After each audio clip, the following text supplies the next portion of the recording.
Courbons la tête. Dieu bien-aimé, nous sommes très reconnaissants aujourd'hui de la grande effusion de ta présence qui est déjà parmi nous. Nous nous attendons à l'infinie abondance de ceci cet après-midi. Nous te remercions pour ce chant merveilleux de cette brave chrétienne qui vient de chanter ce cantique, et pour ton esprit qui est descendu, ainsi que pour l'interprétation de cela. Seigneur, qu'il en soit ainsi, nous t'en prions. Et, ô Dieu, je te prie de bénir chacun de nous sans exception, et puissent nos cœurs être remplis de joie alors que nous verrons ceci se produire.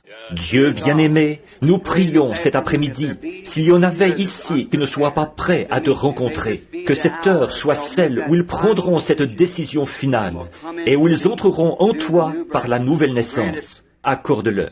Bénis-nous tous, Seigneur, nous qui sommes depuis longtemps sur le chemin. Nous te prions de nous enseigner des choses nouvelles, par ta parole. Donne-nous de mieux comprendre par ton esprit, Seigneur.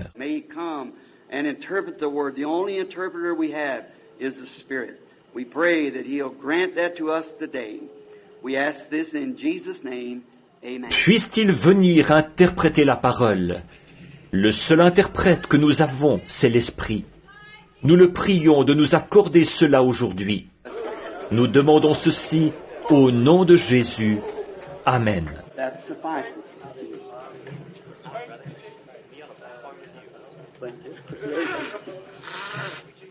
Cela nous suffit.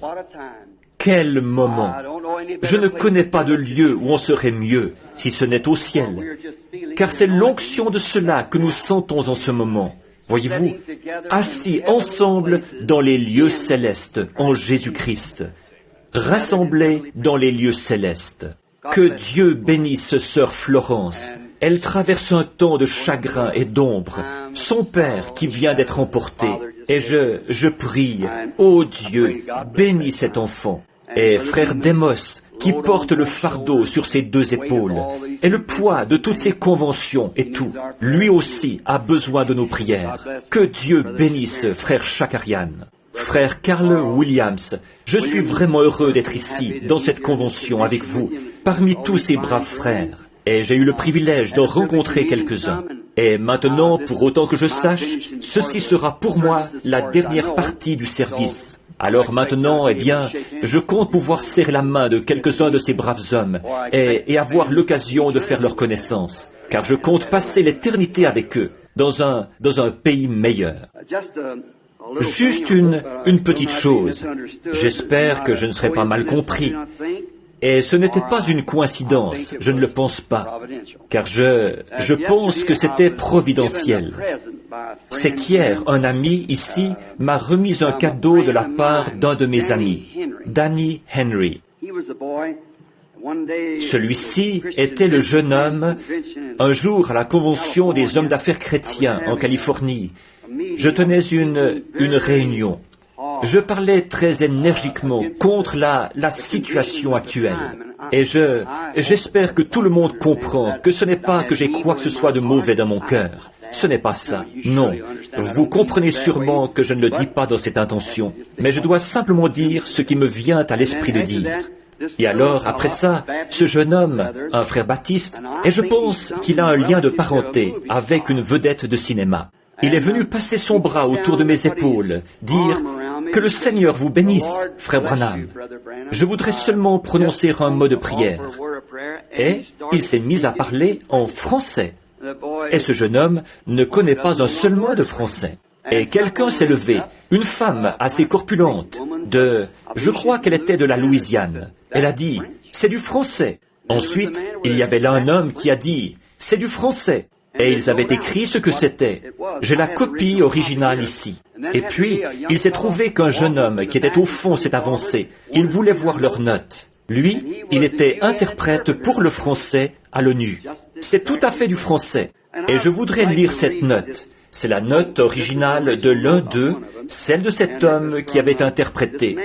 Je ne serais peut-être pas capable de mentionner son nom comme il faut. Le duc, Victor le duc. C'est un Français de race pure. Maintenant, voici le message. Parce que tu as choisi le sentier étroit, le chemin plus difficile, tu y as marché de ton propre choix, Tu as pris la décision correcte et exacte, et c'est mon chemin.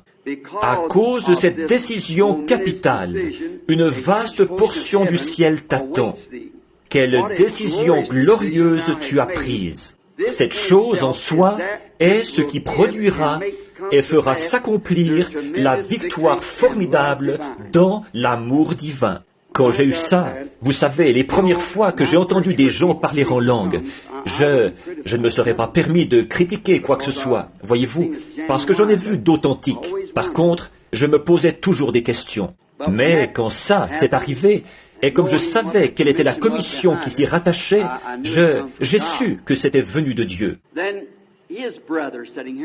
Et puis, son frère, qui est assis ici, un avocat très célèbre, m'a remis un cadeau de la part de Danny. Danny revient de la Terre Sainte. Il s'était allongé sur le sépulcre, ou plutôt dans le sépulcre, où Jésus avait été déposé après sa mort. Et à ce moment-là, il a dit qu'il s'est mis à penser à moi. Et l'Esprit du Seigneur est descendu sur lui. Il est monté au calvaire, là où la crucifixion avait eu lieu, et il a détaché un morceau du rocher. Il est revenu, et il m'en a fait une paire de boutons de manchette. Et je les aime vraiment beaucoup. Or, ceci, évidemment, Danny ne le sait pas. Mais ce matin, pendant que j'étais en prière, j'ai simplement baissé les yeux vers ces boutons de manchette. Et chacun d'eux, si vous remarquez, est taché de sang. Et aussi, il y a une ligne droite qui traverse chacun, d'un bout à l'autre. Et voici, dans le message qu'il avait donné de la part de Dieu, le chemin étroit est resserré, comme ça cadrait parfaitement bien. J'ai pensé que c'était peut-être en quelque sorte providentiel, et je remercie vraiment Danny. Dites-lui, frère, combien j'apprécie. Et la chose étrange, une autre chose étrange, j'ai demandé à ma femme, le matin où j'ai mis une chemise qui s'attachait avec des boutons de manchette. Elle a dit, « J'ai oublié d'apporter tes boutons de manchette. » Donc, le Seigneur en avait pourvu pour moi. Oh, c'est une vie glorieuse, n'est-ce pas, frère? Simplement de marcher dans la simplicité de l'Évangile. Et pourtant, dans sa simplicité, c'est la plus grande chose que je connaisse. Je n'y connais encore rien. Et comme cela a été fait comme ça, simple, alors j'ai eu la possibilité d'y entrer, voyez-vous, aussi, par la grâce de Dieu. Maintenant, cet après-midi, je ne voudrais pas prendre beaucoup de temps, parce que je sais que ce soir, vous irez à l'église. Je pense que vous tous, les visiteurs ici, vous devriez regarder sur l'estrade, voir ces ministres, et ils seront contents de vous recevoir chez eux au culte de ce soir. Ça vous fera du bien de les écouter. Sans doute que ce matin, vous êtes allés à une école du dimanche de la ville. Et pendant ces conventions, étant donné que ce sont celles des hommes d'affaires du plein évangile, je pense que nous devrions donner tout le soutien possible à nos églises, puisque c'est là que vont nos hommes d'affaires. Et puis, c'est une maison de Dieu, alors j'espère que vous vous rendrez à une église ce soir. Demain soir, je crois, c'est la clôture de la convention, et je suppose qu'ils ont déjà annoncé qui sera le prédicateur.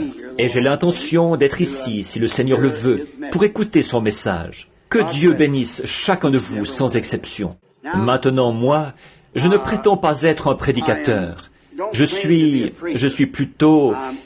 n'ai pas assez d'instruction pour me dire prédicateur. Prédicateur, quand vous dites ça, on s'attend à ce que vous ayez 2 ou 3 diplômes universitaires. Et moi, je n'ai rien d'autre que ceci, cette petite fronde. Voyez, j'essaye de venir à la rescousse des brebis malades, si je le peux, pour les ramener au pâturage du Père. Si je commets des erreurs, pardonnez-moi. Je ne suis pas un théologien. Je ne critique pas les théologiens. La théologie, c'est bien, il nous en faut. Mais quelquefois, je critique l'état dans lequel nous nous sommes retrouvés. Ça ne vise pas un individu en particulier, c'est seulement le message. J'aurais bien voulu que ce ne soit pas à moi de l'apporter. Ça me fend le cœur. En effet, vous savez ce que vous ressentez quand il s'agit de vos propres enfants. Voyez? Mais est-ce que vous ne détestez pas de voir gronder un enfant, le reprendre sévèrement ou quelque chose comme ça? Moi aussi, je suis un parent. Je sais ce que ça veut dire. Et j'ai confiance que vous me pardonnerez. Et je voudrais que vous fassiez comme ceci. Alors que vous êtes assis cet après-midi, je vais vous demander un service. J'ai simplement noté quelques petits points ici.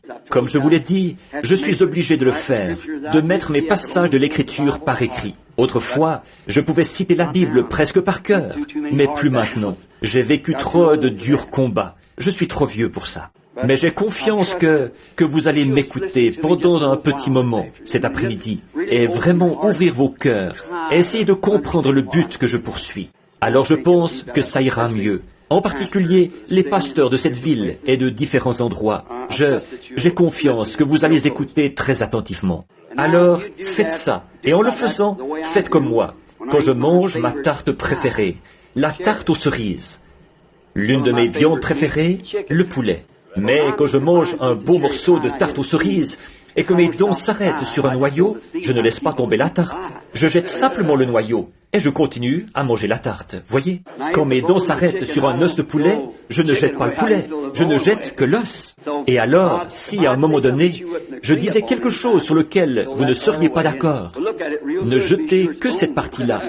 Mais regardez-y de près, là. Assurez-vous bien que c'est un os, voyez? Et puis, permettez-moi aussi de dire ceci. Si c'est un noyau, souvenez-vous, la semence, c'est elle qui produit la nouvelle vie. Donc, regardez-y de très près, et que le Seigneur ajoute sa bénédiction. L'autre soir, frère Carl Williams a dit quelque chose au sujet de prier pour les malades en toute liberté, ce qui serait très bien. Je sais que ce serait bien. Mais seulement nous... Ici, nous ne sommes pas bien installés pour ça, pour former une ligne de prière. Et je ne sais pas si frère Oral ou si un des autres frères a déjà fait des lignes de prière dans les conventions ou pas. Je ne sais pas. J'ai essayé ça 2 ou 3 fois. Mais d'habitude, dans une foule comme celle-ci, il faut distribuer des cartes de prière, voyez-vous, pour faire ça. En effet, on ne peut pas. Ce lieu n'est pas un stade, c'est une maison de Dieu, voyez. Il a été consacré pour ça. Et nous, les gens se bousculent et se poussent. Si on a des cartes, on les aligne en ordre. Alors Billy m'a demandé, il a dit, « Veux-tu que j'aille distribuer des cartes? Les gens me demandent des cartes de prière. » J'ai dit, « Non, Billy, laissons simplement le Saint-Esprit faire ce qu'il veut. » Voyez? Alors, voyez-vous, laissons-le peut-être faire grandir la foi et que vous soyez simplement guéris là où vous êtes. Voyez? Mais, voyez, la guérison divine est secondaire dans l'Évangile et on ne peut jamais accorder une importance primordiale à quelque chose qui est secondaire. Tout le monde sait ça. Mais c'est un appât qui sert à amener les gens à croire à la présence surnaturelle ou que le surnaturel est présent.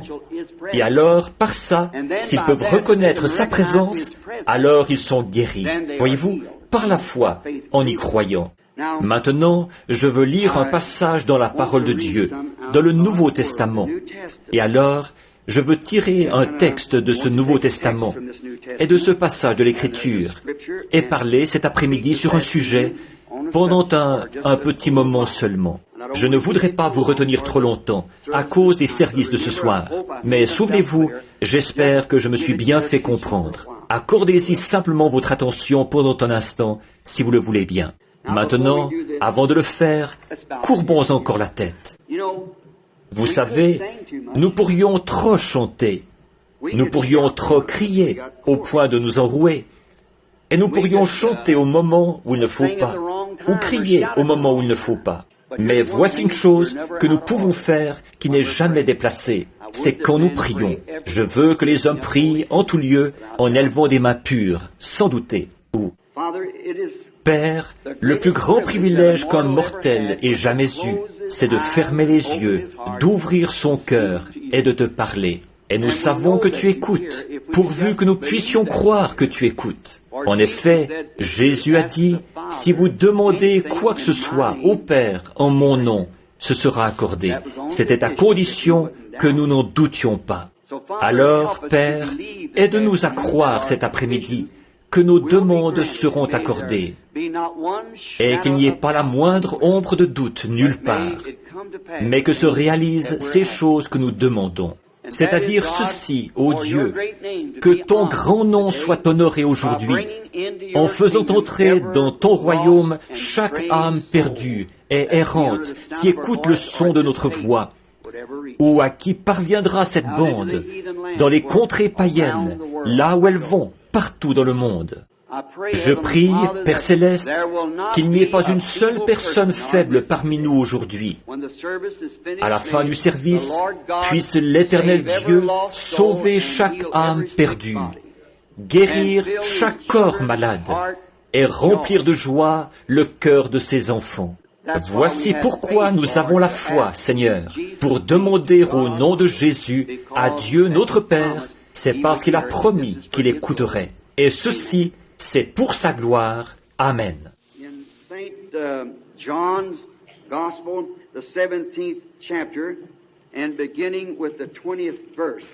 C'est dans l'Évangile de Jean, au chapitre 17, et à partir du verset 20, que j'aimerais lire un texte.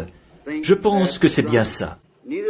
Ce n'est pas pour eux seulement que je prie, mais encore pour ceux qui croiront en moi par leur parole, afin que... Je crois que je n'ai pas le bon endroit. Bon, excusez-moi un petit instant. Je cherche la prière de Jésus là où plutôt, non pas la prière de Jésus, mais là où il se peut que j'ai fait une faute, que j'ai noté ça, ici dans mon texte. Il s'agit du passage où Jésus a prié ou du passage où il disait que, comme une femme qui éprouve les douleurs de l'enfantement, de la naissance de son enfant, l'accouchement. Est-ce que c'est dans Luc ou dans Jean? Jack, c'est dans lequel? Jean, chapitre 16? Je pensais bien que c'était ça, mais ça n'y ressemblait pas beaucoup. Jean, chapitre 16. Le verset 21.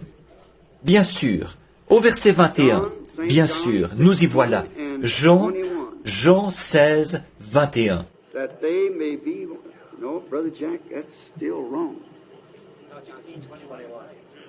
Afin qu'il soit... Non, frère Jack, ce n'est toujours pas le bon. C'est 20, 16, 21. J'ai le chapitre 16 de Jean au verset 21. Mais est-ce que je me trompe? Eh bien, il y a un méli-mélo un mélange dans cette Bible. Oui, monsieur, on l'a mal imprimé. Oui, monsieur. Vous savez quoi? C'est tout à fait la vérité. C'est une Bible toute neuve. Je viens de la recevoir. Et elle est mal imprimée. Très bien. Merci. Merci beaucoup. 16, 21. Merci beaucoup. C'est vrai. La femme, lorsqu'elle... En vérité, je vous le dis, vous dormirez, pleurerez, et vous vous lamenterez, et le monde se réjouira. Vous serez dans la tristesse. Votre tristesse se changera en joie. La femme, lorsqu'elle enfante, éprouve de la tristesse, parce que son heure vient. Mais lorsqu'elle a donné le jour à l'enfant, elle ne se souvient plus de la souffrance, à cause de la joie qu'elle a de ce qu'un homme est né dans le monde. Merci beaucoup, mon frère, j'apprécie vraiment. Or ça, c'est certainement une faute d'impression dans cette Bible. La page y a été mal placée. J'avais simplement trouvé le passage dans ma vieille Bible Scofield. Puis j'ai emporté celle-ci et je suis venu ici en vitesse. Il y a quelques instants seulement. C'est que ma femme me l'a donné comme cadeau de Noël. Maintenant, je voudrais parler cet après-midi sur un sujet que j'ai annoncé. Les douleurs de l'enfantement. Or, ça sonne très mal ça, mais c'est dans la Bible. Je crois que ce de quoi Jésus parlait ici, quand il a dit « Vous serez dans la tristesse », mais votre tristesse se changera en joie. Il parlait à ses disciples ici, en sachant que la naissance du christianisme commençait à se faire jour. Et alors, il faut que l'ancien meure afin que le nouveau naisse. Il faut que tout ce qui donne naissance éprouve les douleurs de la détresse.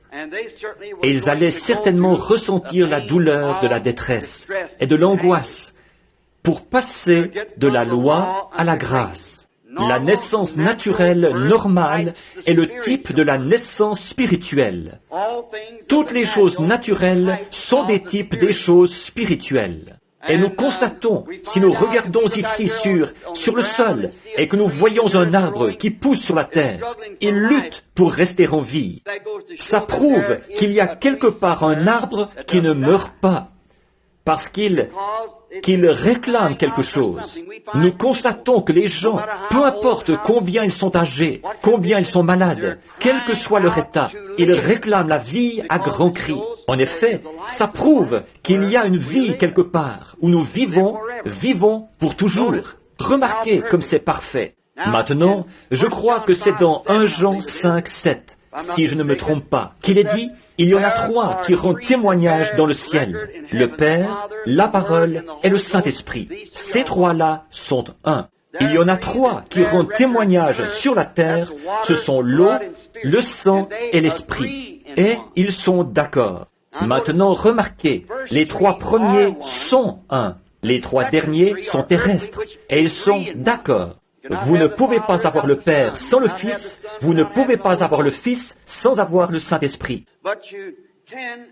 Mais vous pouvez avoir l'eau sans le sang et le sang sans l'Esprit. Je pense que tout au long de nos âges, la vérité de ceci a été démontrée. L'eau, le sang, l'Esprit, la justification, la sanctification, le baptême du Saint-Esprit. Ça, c'est le type où ça constitue, ou c'est un antitype qui se dégage de la naissance naturelle. Regardez, quand une femme ou quoi que ce soit éprouve les douleurs de l'enfantement, la première chose qui arrive, c'est la rupture de la poche des os dans une naissance normale. La deuxième chose, c'est le sang. Puis vient la vie, l'eau, le sang, l'esprit. Et c'est ce qui constitue la naissance naturelle normale. Et c'est pareil dans le domaine spirituel. Il y a l'eau, la justification par la foi, en croyant en Dieu, en le recevant comme votre sauveur personnel et en vous faisant baptiser. Deuxièmement, il y a la sanctification de l'esprit, alors que Dieu purifie l'esprit de tous les éléments du monde et du désir du monde. Et puis, le Saint-Esprit entre, donne la nouvelle naissance et remplit ce vase sanctifié. Par exemple, c'est comme ceci. Bon, je vous l'ai dit, ce que vous ne croyez pas, mettez-le de côté, ensuite prenez la tarte. Remarquez, maintenant il y a un verre par terre dans la basse-cour. Vous ne faites pas que le ramasser et ensuite le mettre sur la table et le remplir d'eau ou de lait. Non, le fait de le ramasser, c'est la justification. Le nettoyer, c'est la sanctification. Parce que le mot grec « sanctifier » est un mot composé qui veut dire nettoyer et mis à part pour le service. Non pas en service, mais pour le service. Ensuite, quand vous le remplissez, il est mis en service. Maintenant, excusez-moi de dire ceci, ce n'est pas dans l'intention de vous blesser. C'est ainsi que vous, les pèlerins de la sainteté, les Nazaréens, vous ne continuez pas à avancer jusqu'à la Pentecôte. Vous aviez été purifiés par la sanctification, mais quand vous avez été sur le point d'être mis en service, par les dons du parler en langue et d'autres choses, vous avez rejeté ça. Vous êtes retombés dans l'enclos. Voyez? Or, voilà ce qui arrive. C'est toujours ce qui arrive. Maintenant, ce n'est pas pour vous critiquer, là, mais c'est que je veux me vider le cœur. Je brûle d'en parler depuis que je suis ici. Alors autant le faire. Si je peux seulement trouver grâce auprès de Karl, de Demos et des autres, et de vous tous, je vais faire de mon mieux pour dégager mon âme de ces choses. Voyez-vous? Ensuite, ce sera à vous de décider. Le normal, qui est le type du spirituel. Alors, nous voyons que c'est là que la naissance est complète. Quand le bébé, d'habitude, à la rupture de la poche des os, vous n'avez pas besoin de beaucoup intervenir là-dedans. Et quand le sang vient, vous n'avez pas tellement besoin d'intervenir là-dedans. Mais pour que la vie entre dans le bébé, il faut que vous lui donniez une fessée, que vous le fassiez hurler. Et c'est... Or, étant sans instruction, alors que mes frères ici ont vraiment reçu une très bonne formation là-dedans, mais moi, je dois prendre la nature pour typifier ces choses. Alors voilà, c'est ce qui est arrivé. Il a fallu une vraie fessée pour les amener à recevoir ceci. Alors, vous recevez un genre de choc. Peut-être qu'on n'aura pas à lui donner une fessée, mais seulement lui donner un petit choc. L'idée même qu'il soit né, parfois, produira cet effet-là. Saisissez-le, secouez-le. S'il ne se met pas à respirer, donnez-lui une petite fessée. Et alors il va hurler en langues inconnues, à lui-même, je suppose. Mais en tout cas, il fait un bruit. Et je pense que si un bébé naît mort-né, tout simplement, qu'il n'y a aucun bruit, aucune émotion, ce bébé-là est mort. C'est là le problème de l'Église aujourd'hui, du système. Nous avons trop d'enfants morts-nés, c'est vrai. Ils ont besoin d'une fessée de l'Évangile, voyez-vous. Et alors, pour les réveiller, pour les ramener à la raison, afin que Dieu souffle en eux le souffle de vie. Et maintenant, nous constatons que c'est tellement vrai, ça. C'est de la théologie sans raffinement, mais c'est la vérité quand même. Alors, remarquez, dans la naissance d'une semence, l'ancienne semence doit mourir avant que la nouvelle puisse naître. Ainsi donc, la mort, c'est toujours quelque chose de difficile. Alors, c'est douloureux, c'est pénible.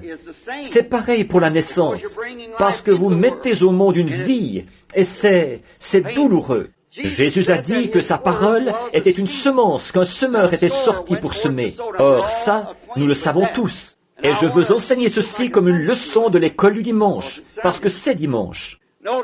Remarquez, alors, cette parole, qui est une semence, mais souvenez-vous, la semence ne produit une nouvelle vie que quand elle meurt. Et c'est pour ça qu'il était si difficile pour les pharisiens de comprendre notre Seigneur Jésus-Christ. C'est parce qu'ils étaient sous la loi. Et la loi, c'était la parole de Dieu sous forme de semence. Mais quand la parole a été faite chair, et qu'elle est devenue, non pas la loi, mais la grâce. Or, la grâce et la loi ne peuvent pas exister en même temps. C'est que la grâce est tellement supérieure à la loi que la loi n'entre même pas en ligne de compte. Et donc, c'est tellement difficile pour les pharisiens de mourir à leur loi, pour que la grâce puisse naître. Mais elle doit disparaître. Les deux lois ne peuvent pas exister en même temps. Il ne peut pas y avoir une loi qui dit que vous pouvez traverser au sémaphore, l'autre qui dit que vous pouvez traverser, une qui dit que vous pouvez, l'autre qui dit que vous ne pouvez pas. Il faut qu'il y ait une seule loi à la fois. Peut-être qu'à un moment donné, vous auriez pu traverser. Attention, traverser. Mais cette fois, c'est rouge, stop. Voyez? Donc, deux lois ne peuvent pas exister en même temps. Or, nous remarquons que toujours, maintenant, la pensée que je veux vous transmettre, c'est qu'il faut la douleur, la détresse, le malaise. Regardez comment ces pharisiens sont morts à la loi. C'est par la douleur, la détresse, le malaise. Mais il faut qu'il en soit ainsi. Or, nous voyons que la pluie qui fait produire du fruit sur la terre, elle naît, comme dit le poète, dans les champs du tonnerre, dans des cieux effilochés et déchiquetés. Par contre, si nous n'avions pas le tonnerre et les cieux effilochés et déchiquetés, cette petite goutte de pluie distillée qui a été élevée des mers et séparée du sel par distillation, elle ne naîtrait pas. Il faut ces éclairs, ces coups de tonnerre, quelque chose qui est effiloché, raboteux, qui fait peur, pour produire les doux pétales des gouttes d'eau. Il faut la douleur pour produire la naissance. Il faut la mort. Et c'est au moment où les nuages meurent que la pluie naît. Parce que la pluie est une partie du nuage. L'un doit prendre fin pour que l'autre puisse exister. Maintenant, mes frères ici, si certains d'entre eux en avaient la possibilité, ils pourraient vous donner toutes les lois de ces choses. Moi, je ne peux pas. Maintenant, allons voir une autre chose, juste comme petite preuve. Je pense que l'une des plus belles fleurs, chacun a son avis là-dessus. Mais moi, je trouve que la plus belle fleur que j'ai jamais vue, pratiquement, c'est là-bas dans l'Est, notre lys d'étang. Combien ont déjà vu un lys d'étang? Oh, à mon avis, il n'y a vraiment rien qui soit comparable. Mais avez-vous remarqué ce qu'il a fallu à ce lys d'étang? Je pense à ce que Jésus a dit. Considérez le lys, comme il travaille et il file. Cependant, je vous dis que Salomon, dans toute sa gloire, n'a pas été vêtu comme l'un d'eux. En effet, la gloire de Salomon et ses vêtements, tout ça, c'était artificiel. Mais le lys, dans sa beauté, c'est la vie qui fait sa beauté, et non pas un phare artificiel, une peinture artificielle. C'est comme nos femmes. Je ne pense pas que vous soyez obligés d'avoir tout ce vert, vous savez, et de grands cils, vous savez, qui dépassent comme ça. Et toute cette manucure ou non pas, je confonds ces histoires-là, mais tout ça sur votre visage pour vous embellir. La beauté se reflète dans les œuvres. Si vous ajoutez un peu d'Actes 2:4, que vous mélangez tout ça ensemble avec un peu de Jean 3:16, ça dépassera tout ce que Max Factor a jamais essayé de faire. Voyez, votre mari vous aimera davantage, tout le monde aussi, et Dieu aussi, j'en suis sûr. Le lys, il a dit, considérez comment il croit, il travaille, il faut qu'il arrive à monter. Ce petit lys d'étang, regardez par où il est passé, la saleté, la boue, la vase, les eaux bourbeuses, les eaux sales. Il s'est frayé un chemin à travers tout ça, ce petit germe de vie qui trime depuis le fond de l'étang, où se trouvent les grenouilles et tout ça, et puis il s'élève à travers tout ça. Mais quand il arrive en présence du soleil, il naît. Tout à coup, la petite semence s'ouvre, elle prend vie. Elle ne peut pas le faire avant d'avoir suivi tout ce processus. Il lui faut passer par là. C'est ce qui fait d'elle ce qu'elle est. C'est parce que c'est le soleil lui-même qui l'attire. Et quand elle arrive complètement au-dessus de toutes les eaux sales, de la boue et tout, alors elle est tellement heureuse. Elle partage généreusement sa vie. Et c'est une vie magnifique, une fois qu'elle est arrivée en présence de ce qui l'attire. Je trouve que c'est là un très beau type de la vie chrétienne, alors que quelque chose vous attire hors du monde, jusqu'à ce qu'un jour vous entriez par une naissance dans la présence même de cela, par le Saint-Esprit. Comme c'est beau! Si vous essayez de l'aider, vous allez le tuer. C'est comme un poussin. Quand il est en train de naître, vous savez, si vous avez déjà observé un de ces petits-là, juste au-dessus de son petit bec, ou n'importe quel oiseau qui éclot à la naissance, il a cette vieille coquille d'œuf. Elle arrive à maturité. Les vieilles parties de l'intérieur de l'œuf doivent se décomposer. Et il faut qu'il se serve de son petit bec pour gratter avec un mouvement de va-et-vient jusqu'à ce qu'il casse la coquille. Nous appelons ça se frayer un passage à coups de bec, au Kentucky, là d'où je viens. Se frayer un passage à coups de bec. Ils n'ont jamais trouvé un meilleur moyen. Voyez, pourquoi? C'est la voie pourvue par Dieu. Si vous essayez de l'aider, vous le tuerez. Si vous lui enlevez sa coquille, il mourra. Voyez, il faut qu'il travaille dur, qu'il se démène, qu'il se dégage pour sortir. Voilà comment un chrétien doit faire. Quelqu'un qui vous serre la main tout simplement, qui vous fait entrer, ce n'est pas ça. Vous devez rester là, jusqu'à ce que vous mouriez, que vous pourrissiez, et que vous naissiez dans le royaume de Dieu. C'est la voie pourvue par Dieu. Vous n'y entrez pas par un registre, ni par une poignée de main ou une adhésion, en vous faisant gonfler ou dégonfler. Vous devez simplement sortir de la vieille coquille, c'est tout. Remarquez, ils n'ont jamais trouvé un meilleur moyen. Ils n'ont pas trouvé un meilleur moyen pour un bébé d'obtenir ce qu'il désire que la voie pourvue par Dieu pour ça. Or, quand ce petit bébé est né, vous pourriez accrocher une clochette ici, sur le côté de son petit berceau, et dire, « Mon petit garçon, je suis un théologien, en quelque sorte. J'ai lu des livres sur la manière d'élever un bébé. Et je vais te dire, tu es un enfant moderne, tu es né dans une maison moderne, d'un parent moderne. Quand tu as faim ou que tu as besoin de maman ou de moi, tu n'as qu'à sonner cette clochette. Ça ne marchera jamais. Le seul moyen pour lui d'obtenir ce qu'il désire, c'est de crier pour l'obtenir. C'est la voie pourvue par Dieu. Et c'est par ce moyen-là que nous obtenons ce que nous désirons. C'est en criant pour l'obtenir. Poussez des cris. N'ayez pas honte.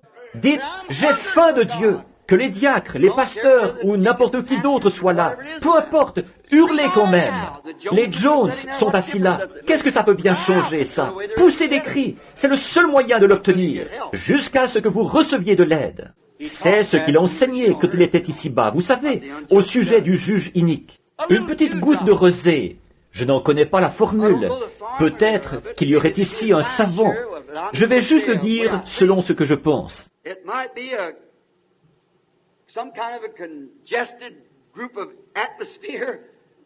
Ça pourrait être en quelque sorte une quantité d'air comprimé qui s'est condensé pendant une nuit sombre. Elle tombe au sol. Et alors, c'est là qu'elle naît pendant la nuit.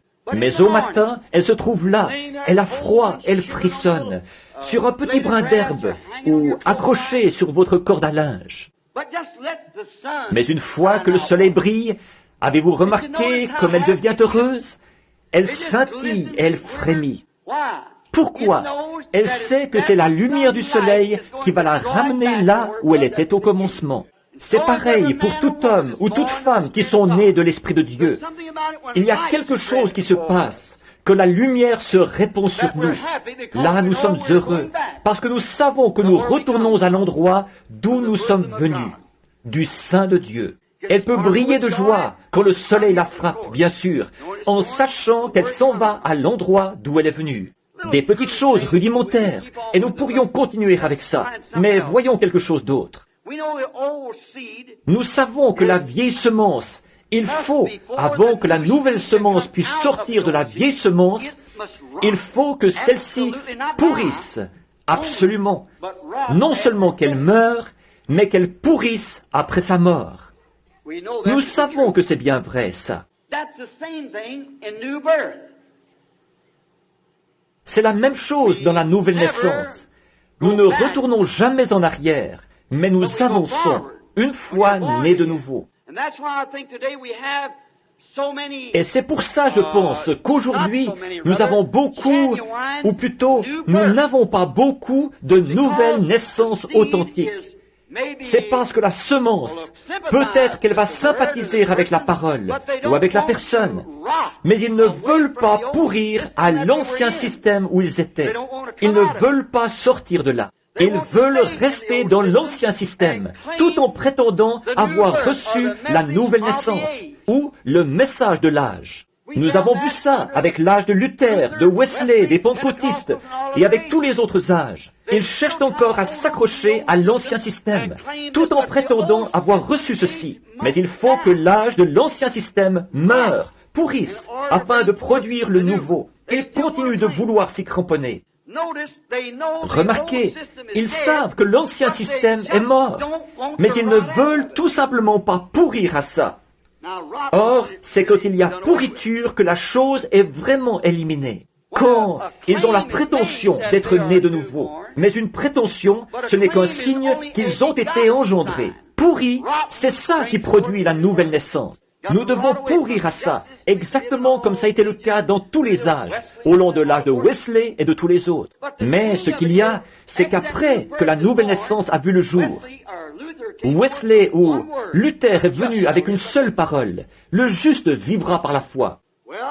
Eh bien, il ne pouvait plus se cramponner à l'ancien système. Il a fallu qu'il sorte de là. Ensuite, quand à cause des calvinistes, l'Église anglicane s'est retrouvée sous l'effet de la doctrine calviniste, dans un état tel que Dieu a alors suscité une doctrine arminienne, dans la personne de John Wesley.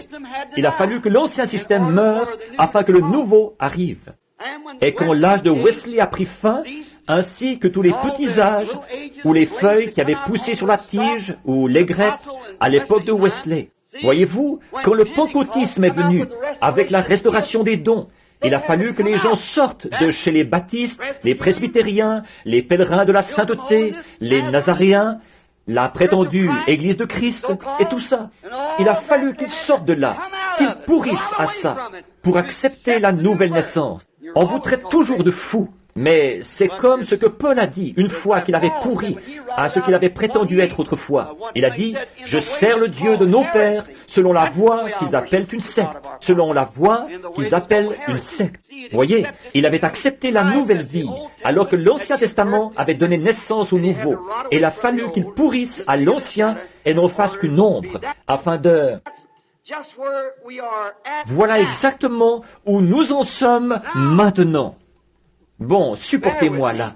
Or, c'est mon opinion. Les églises sont devenues tellement systématiques qu'on ne peut pas entrer dans une seule d'entre elles à moins de faire partie de l'une d'elles.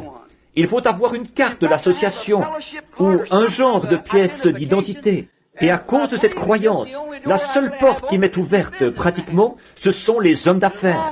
Tant qu'ils ne sont pas une organisation, je peux entrer chez eux, et parvenir à porter aux gens le message que j'ai à cœur. Mais elles sont devenues tellement systématiques. Et je vous aime, vous les pentecôtistes. De toute façon, la Pentecôte, ce n'est pas une organisation. Ça, c'est simplement le nom que vous vous donnez. La Pentecôte, c'est une expérience et non une dénomination. Mais voyez-vous, ce qu'il y a, c'est que c'est vraiment difficile pour beaucoup d'hommes. Alors qu'ils regardent ça, qu'ils y croient, et qu'ils voient que c'est tout à fait identifié par Dieu dans la parole. Malgré tout ça, c'est vraiment difficile de pourrir à cette chose dans laquelle vous avez trempé. Je ferai quoi? Où est-ce que je prendrai mon pain? Quoi? C'est Dieu qui est votre pain. C'est à Dieu que vous devez vous accrocher. Cherchez premièrement le royaume de Dieu et sa justice. Je ne vais pas plus loin. Vous savez de quoi je parle. Il nous est dit par les prophètes de Dieu que nous devons avoir une nouvelle terre, un nouveau ciel et une nouvelle terre. Si vous voulez avoir un passage de l'Écriture pour ça, c'est Apocalypse 21. Je pourrais vous le citer, je l'ai ici. Jean a dit, « Je vis un nouveau ciel et une nouvelle terre, car le premier ciel et la première terre avaient disparu. Ils n'étaient plus là. » Or, si nous devons avoir une nouvelle terre, l'ancienne terre et la nouvelle terre ne pourront pas exister en même temps. Ou le nouveau monde et l'ancien monde ne pourront pas exister en même temps. Il ne peut pas y avoir deux ordres du monde ensemble en même temps. Maintenant, pour qu'il y ait la nouvelle terre, il faut que l'ancienne meure. Or, s'il faut que l'ancienne meure, elle est donc maintenant dans les douleurs pour donner naissance à une nouvelle terre. Alors, si un médecin allait examiner une patiente qui était en travail, là, l'une des choses que ce médecin ferait, d'ailleurs, je parle en présence de 2 ou 3 bons médecins ici que je connais, des médecins chrétiens, et je vous demanderai ceci. L'une des premières choses que ce médecin fait, après avoir suivi la patiente, c'est de calculer le temps des douleurs de l'enfantement. Il calcule le temps des douleurs, l'intervalle entre elles, et l'évolution de l'intensité de chacune. Chacune est plus difficile à supporter que l'autre. La suivante, c'est encore plus difficile. Elle se rapproche. C'est son moyen de diagnostiquer le cas par les douleurs de l'enfantement. Eh bien, si ce monde doit céder la place à la naissance d'un nouveau monde, examinons donc quelques-unes des douleurs de l'enfantement que nous avons sur la terre. Et alors, nous verrons à peu près à quel jour et à quel point environ elle en est dans son travail. La Première Guerre mondiale a manifesté de grandes douleurs de l'enfantement. Elle a manifesté l'une de ses premières douleurs de l'enfantement, alors que le travail était commencé.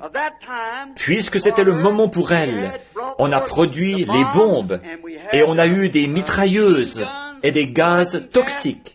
Et vous vous en souvenez, peut-être que beaucoup d'entre vous ne s'en souviennent pas. Je n'étais qu'un petit garçon d'environ 8 ans, mais je me souviens qu'il parlait du gaz moutarde, du gaz de chlore, et ainsi de suite. Semble-t-il qu'en lançant ça alors, qu'il disait, ça brûlerait toute la terre, ça tuerait tout le monde. Eh bien, il se pourrait qu'il y ait un éclatement de ça. Alors les vents le pousseraient d'un bout à l'autre de la terre. Tout le monde avait terriblement peur de cette grande arme qu'était le gaz toxique. La terre a éprouvé, a eu ses premières douleurs de l'enfantement. Et là, nous voyons que nous avons eu une seconde guerre, la Seconde Guerre mondiale. Et les douleurs qu'elle a eues ont été beaucoup plus intenses. Elles sont de plus en plus aiguës, les douleurs de l'enfantement de la terre. Elle a presque été obligée de céder la place pendant la période de la bombe atomique, parce que celle-ci allait détruire une ville entière. Ces douleurs-là étaient beaucoup plus intenses que celles de la Première Guerre mondiale, du point de vue de la destruction de la terre. Maintenant, elle sait que l'heure de son accouchement est proche. C'est pour ça qu'elle est si nerveuse, agitée comme elle l'est. C'est parce qu'il y a une bombe à hydrogène et des missiles aériens qui pourraient détruire le monde entier. Une nation a peur de l'autre nation, si petite soit-elle. Ils ont ces missiles qui, déclarent-ils, vont simplement l'un d'eux. Ils peuvent les diriger par les étoiles et les lancer où ils veulent, n'importe où dans le monde. La Russie, c'est ce que j'ai entendu aux nouvelles l'autre jour. Elle déclare qu'elle peut détruire cette nation et empêcher les atomes ou ces choses-là de dévaster sa nation à elle. Nous ne savons pas quoi faire à ce sujet. Tous font des déclarations de ce genre. Et c'est bien vrai. La science des gens a pénétré dans le grand laboratoire de Dieu, si bien qu'ils vont se détruire eux-mêmes. Dieu laisse, il laisse toujours la sagesse se détruire elle-même. Dieu ne détruit rien. L'homme se détruit lui-même par la sagesse, comme il l'a fait au commencement, en prenant la sagesse de Satan au lieu de la parole de Dieu. Maintenant, elle sait qu'il faut qu'elle cède la place. Elle ne peut pas tenir le coup. Je crois que la Russie détruirait cette nation-ci aujourd'hui si elle pensait qu'elle pouvait la détruire, mais tout en se préservant. N'importe laquelle de ces petites nations pourrait le faire. Seulement, elles ont peur, parce qu'elles savent que ce monde ne peut pas rester sur son orbite dans de telles conditions. Alors, le monde sait que les douleurs de son enfantement sont tellement intenses qu'elle ne peut pas faire autrement que de céder la place. Il va y avoir une nouvelle naissance, un nouveau-né bientôt. J'en suis reconnaissant. J'en ai assez de celui-ci. N'importe qui sait qu'ici, c'est le lieu de la mort et du chagrin et de toutes sortes de discordes et tout. Je suis content qu'elles doivent céder la place. Je suis content que ce temps-là soit proche. Comme Jean l'a dit autrefois, oui, viens Seigneur Jésus. Or, il faut qu'elles pourrissent, évidemment, comme je l'ai dit, afin de produire la nouvelle naissance. Regardez ce qu'elle est devenue dans sa pourriture. Remarquez, mes frères, elle est complètement pourrie. Sa politique et ses systèmes sont pourris au possible. Il n'y a pas un seul os en elle qui soit sain dans ces systèmes du monde. Sa politique religieuse, et quoi encore? L'un dit, je suis démocrate, je suis républicain, je suis méthodiste, je suis baptiste. Eh bien, tout est pourri jusqu'à la moelle. Quelque chose devra céder la place. Elle ne peut pas tenir le coup, même si vous mettiez un George Washington ou un Abraham Lincoln dans chaque comté ici aux États-Unis. Elle ne pourrait quand même pas revenir. Elle est hors de portée de la rédemption. Il n'y a qu'une seule chose qui peut l'aider, c'est la venue du Créateur. Amen. Elle sait qu'il faut qu'elle cède la place. Elle souffre et elle est dans la détresse. On ne sait pas quoi faire. L'un regarde par ici et l'autre par là et tout. L'un a peur de l'autre. L'un cherche à faire quelque chose pour détruire celui-ci. Celui-ci cherche à contredire celui-là, à détruire l'autre. Au point que maintenant, ça s'est retrouvé entre les mains des pécheurs, qui pourraient détruire le monde entier en 5 minutes. Voyez? Donc, elle sait qu'elle ne peut pas tenir le coup. Les gens savent qu'elle ne peut pas tenir le coup. Et le monde sait que ça va arriver. En effet, Dieu l'a dit. Les cieux et la terre tout entiers seront en feu. Ce sera le renouvellement de tout pour qu'un nouveau monde puisse naître. Dieu l'a prophétisé. Elle est pourrie dans tous ses systèmes, et elle ne peut pas faire autrement que ça, que de tomber en pourriture. C'est pourquoi elle est, comme je l'ai dit, si nerveuse, rouge jusqu'aux oreilles et agitée.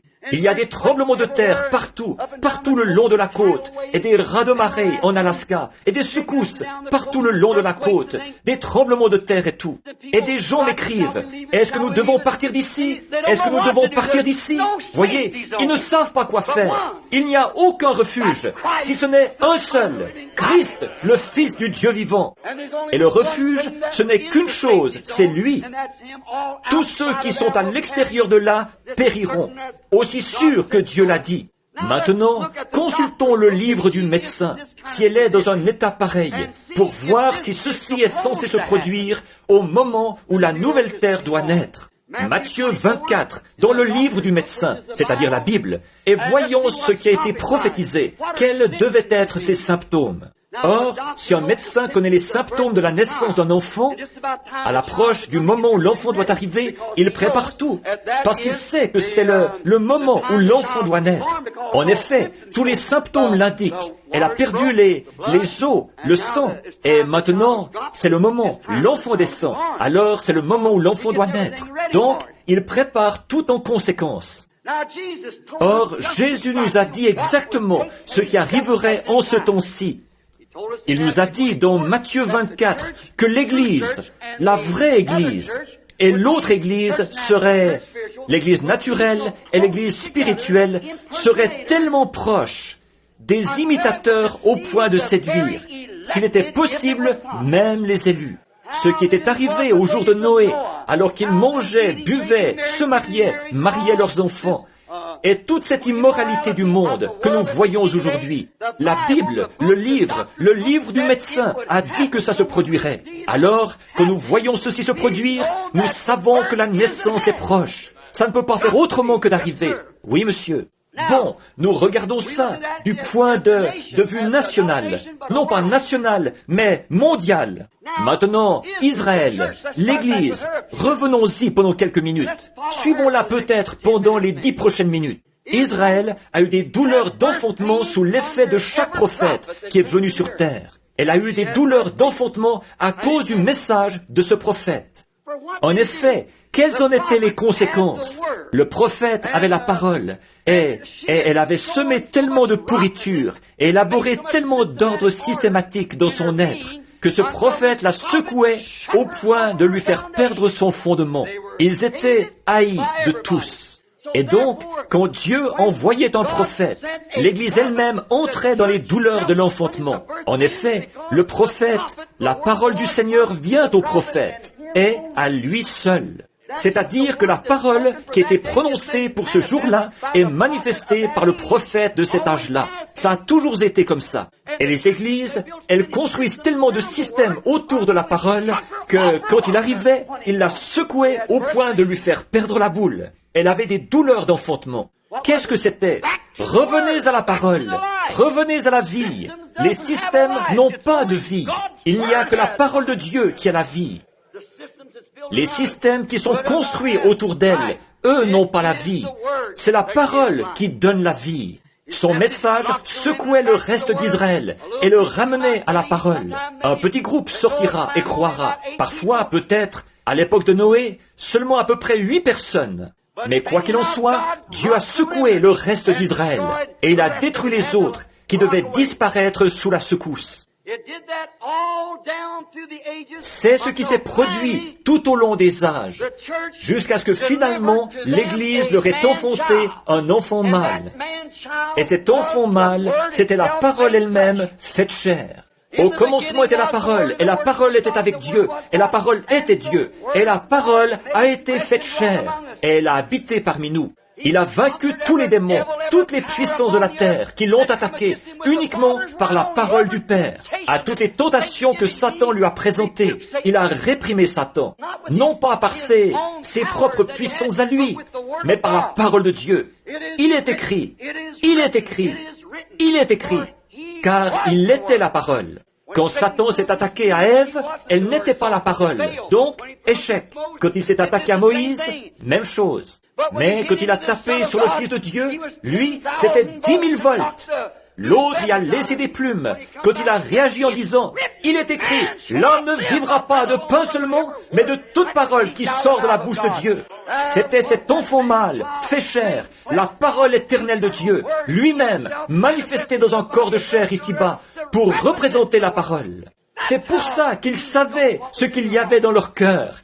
C'est pour ça qu'il a pu dire à Philippe où il était, qui il était. Qu'il a pu dire à Simon-Pierre qui il était. Qu'il l'a dit à la femme au puits. Pourquoi? Il était la parole. C'est vrai. La Bible dit dans Hébreux chapitre 4, la parole de Dieu est plus tranchante, plus efficace qu'une épée à 2 tranchants, pénétrante jusqu'à partager la moelle des os, et elle discerne les pensées et les intentions du cœur. Mais ces sacrificateurs pharisiens aveuglés ne pouvaient pas voir que c'était là la parole manifestée, parce qu'ils étaient complètement absorbés dans un sacerdoce et dans un système, et l'ancien système devait céder la place. C'était la parole, mais ce qui avait été promis s'était accompli. Donc, si c'est accompli, il faut que ça tombe en pourriture. C'est l'enveloppe. La semence a poursuivi son chemin. Moïse n'aurait pas pu apporter le message de Noé. Jésus non plus n'aurait pas pu apporter le message de Noé, parce que c'était un autre âge. L'ancienne semence était bonne, mais elle avait eu son utilité et elle était morte. Elle n'était plus. La transformation de passer de l'ancienne à la nouvelle, dans laquelle se trouvait la vie. C'est ça qui inquiétait les gens. C'est ce qui les inquiète encore aujourd'hui. Nous ne construisons pas un mur, comme par exemple de commencer avec le message de Luther, de suivre une ligne droite tout le temps, ou le message pentecôtiste. C'est vrai, nous tournons des coins, nous construisons un édifice. C'est la parole de Dieu qui en est le plan. N'importe qui peut aller en ligne droite, mais il faut un maçon pour tourner le coin. Il faut la puissance de Dieu pour faire ça. Il faut qu'un oint vienne du ciel, soit envoyé ici-bas pour le faire. Ça a été le cas dans chaque âge. Et dans l'âge des prophètes, la parole du Seigneur vient à travers ces prophètes. Et c'est eux qui tournent les coins, qui opéraient ces changements. Mais les bâtisseurs, eux, voulaient construire un mur. Ce n'est pas un mur du tout. C'est un édifice de Dieu. Or, nous estimons et nous savons que ceci est la vérité, que les systèmes ont pourri dans chaque âge. Et chacun de leurs systèmes a dû pourrir et s'éteindre, jusqu'au moment où elle a enfanté cette Église-là. Du gâchis de cette pourriture est sortie la parole elle-même.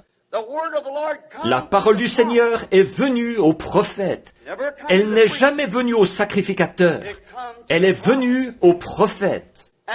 Et remarquez, en faisant ainsi, finalement, cette parole tout entière est née, ici, dans une chair humaine. La plénitude de la divinité habitait corporellement en lui. Il était la parole. Les prophètes sont une partie de la parole pour leur âge. Nous, aujourd'hui, nous sommes une partie de la parole, nous qui suivons la parole. Mais lui était toute la plénitude de la parole. Il était la parole. Il a dit, quand il l'accusait de se faire lui-même égal à Dieu, parce qu'il était le Fils de Dieu, ils lui ont dit, « Eh bien, tu te fais toi-même Dieu. » Il a dit, « N'est-il pas écrit dans vos lois que vous appelez Dieu ceux à qui la parole de Dieu est venue, les prophètes? » Et c'est bien ce qu'ils étaient. Alors, comment pouvez-vous me condamner quand je dis que je suis le Fils de Dieu, alors que la plénitude de la divinité habitait corporellement dans le Fils de Dieu? Il était la pleine manifestation de Dieu. C'est ça qui, finalement, les douleurs de l'enfantement sous l'effet de ces prophètes qui, eh bien, comme ils étaient la parole, ils annonçaient cette plénitude d'eux-mêmes, la plénitude de la parole. Et puis, finalement, les systèmes se sont éteints jusqu'au moment où la parole a été faite chair et elle a habité parmi nous. Observez comme ça a été représenté en Jacob. Observez comme ça a été représenté en Joseph. Exactement. Aimé de ses frères, de son père, haï de son frère, sans cause. Il était spirituel. Il pouvait prédire des choses et interpréter des songes. Il ne pouvait pas s'empêcher d'être comme ça. C'est ce qu'il était dès sa naissance, tout simplement. Il avait été prédestiné à être comme ça. Mais il était haï de ses frères, qui finalement l'ont vendu pour 30 pièces d'argent. Presque 30 pièces. Ensuite, il a été élevé. Il s'est assis à la droite de Pharaon. Il a regardé dans sa prison. Il y avait là un échanson et un panetier. L'un a été perdu et l'autre a été sauvé. Jésus, dans sa prison, à la croix, l'un a été perdu, l'autre a été sauvé. Exactement. Ensuite, il a été élevé dans les cieux et il s'est assis sur le trône de Dieu. Et quand il repartira, il y aura un son qui retentira. Fléchissez le genou, et toute langue confessera. Et quand Joseph quittait le trône et qu'il s'avançait, une trompette sonnait, et tout genou devait fléchir. Joseph venait. De même, un jour la grande trompette de Dieu sonnera, les morts en Christ ressusciteront, tout genou fléchira, et toute langue confessera cette parole. Mais qu'est-ce qu'il vient chercher? Pourquoi est-ce qu'il vient ici? Remarquez, elle a enfanté cette parole entière, qui a été faite chair, sous l'effet des douleurs de l'enfantement. Des prophètes qui faisaient retentir leur voix. Il vient, il vient, il vient. Bon, Mais pendant 400 ans, elle n'avait pas eu de prophète, selon l'histoire et selon l'Écriture.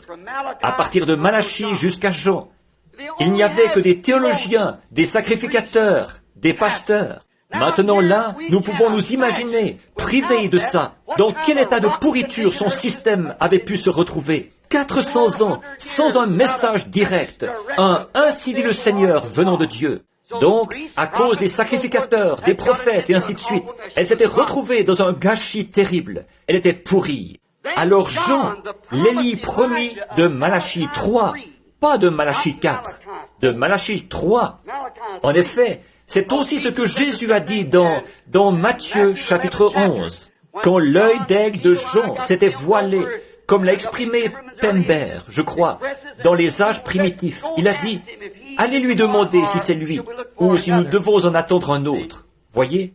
Et il a dit, Jésus, après qu'il a eu renvoyé ses disciples, après leur avoir dit de rester pour assister à la réunion et voir ce qui se passait, et aller rapporter à Jean ces choses. Heureux celui qui ne trouve pas une occasion de chute. Il s'est retourné, il a regardé ses disciples et ceux à qui il s'était adressé. Il a dit, qu'êtes-vous allé voir quand vous êtes allé voir Jean? Il a dit, êtes-vous allé voir un homme vêtu d'habits précieux? Il a dit, je vous dis que les hommes de ce genre sont dans les palais des rois. Il a dit, êtes-vous allé voir un roseau agité par le vent? Autrement dit, était-il agité par chaque petite chose qui arrivait? Je te le dis, tu n'as qu'à venir adhérer à notre groupe. Nous pouvons te donner un meilleur salaire. Pas Jean. Tu n'as qu'à ne pas prêcher contre ceci et cela. Eh bien, tu pourras t'associer à nos groupes. Pas Jean. Il a dit, qu'êtes-vous donc allé voir? Un prophète? Et moi je vous dis, plus qu'un prophète. Car si vous pouvez le comprendre, c'est lui qui avait été annoncé par le prophète. Lorsqu'il dit, j'enverrai mon messager devant ma face pour préparer le chemin. Ça, c'est Malachie 3:1. Ce n'est pas du tout Malachie 4. Celui-là, c'en est un autre. En effet, à la venue de cet Élie-là, le monde doit être brûlé aussitôt, et les justes doivent marcher sur les cendres des méchants. Maintenant, remarquez, son message ne les a pas beaucoup tirés de leur sommeil ecclésiastique. Pas vraiment. Il disait simplement, il y a un fou là-bas, passez vite, sans vous arrêter. Il se fait passer pour fou. Il cherche à noyer les gens là-bas dans l'eau. Voyez? Mais ce vieux-là, c'est un minus. Voyons, il n'est même pas vêtu convenablement. Il est enveloppé d'une peau de mouton. Eh bien, il est pauvre comme le dindon de Job. Mais de quel séminaire sort-il? Quelle carte d'association a-t-il? Nous ne collaborerons même pas à ces réunions. Nous allons simplement le laisser là-bas crever de faim. Voyez? Le monde n'a pas beaucoup changé.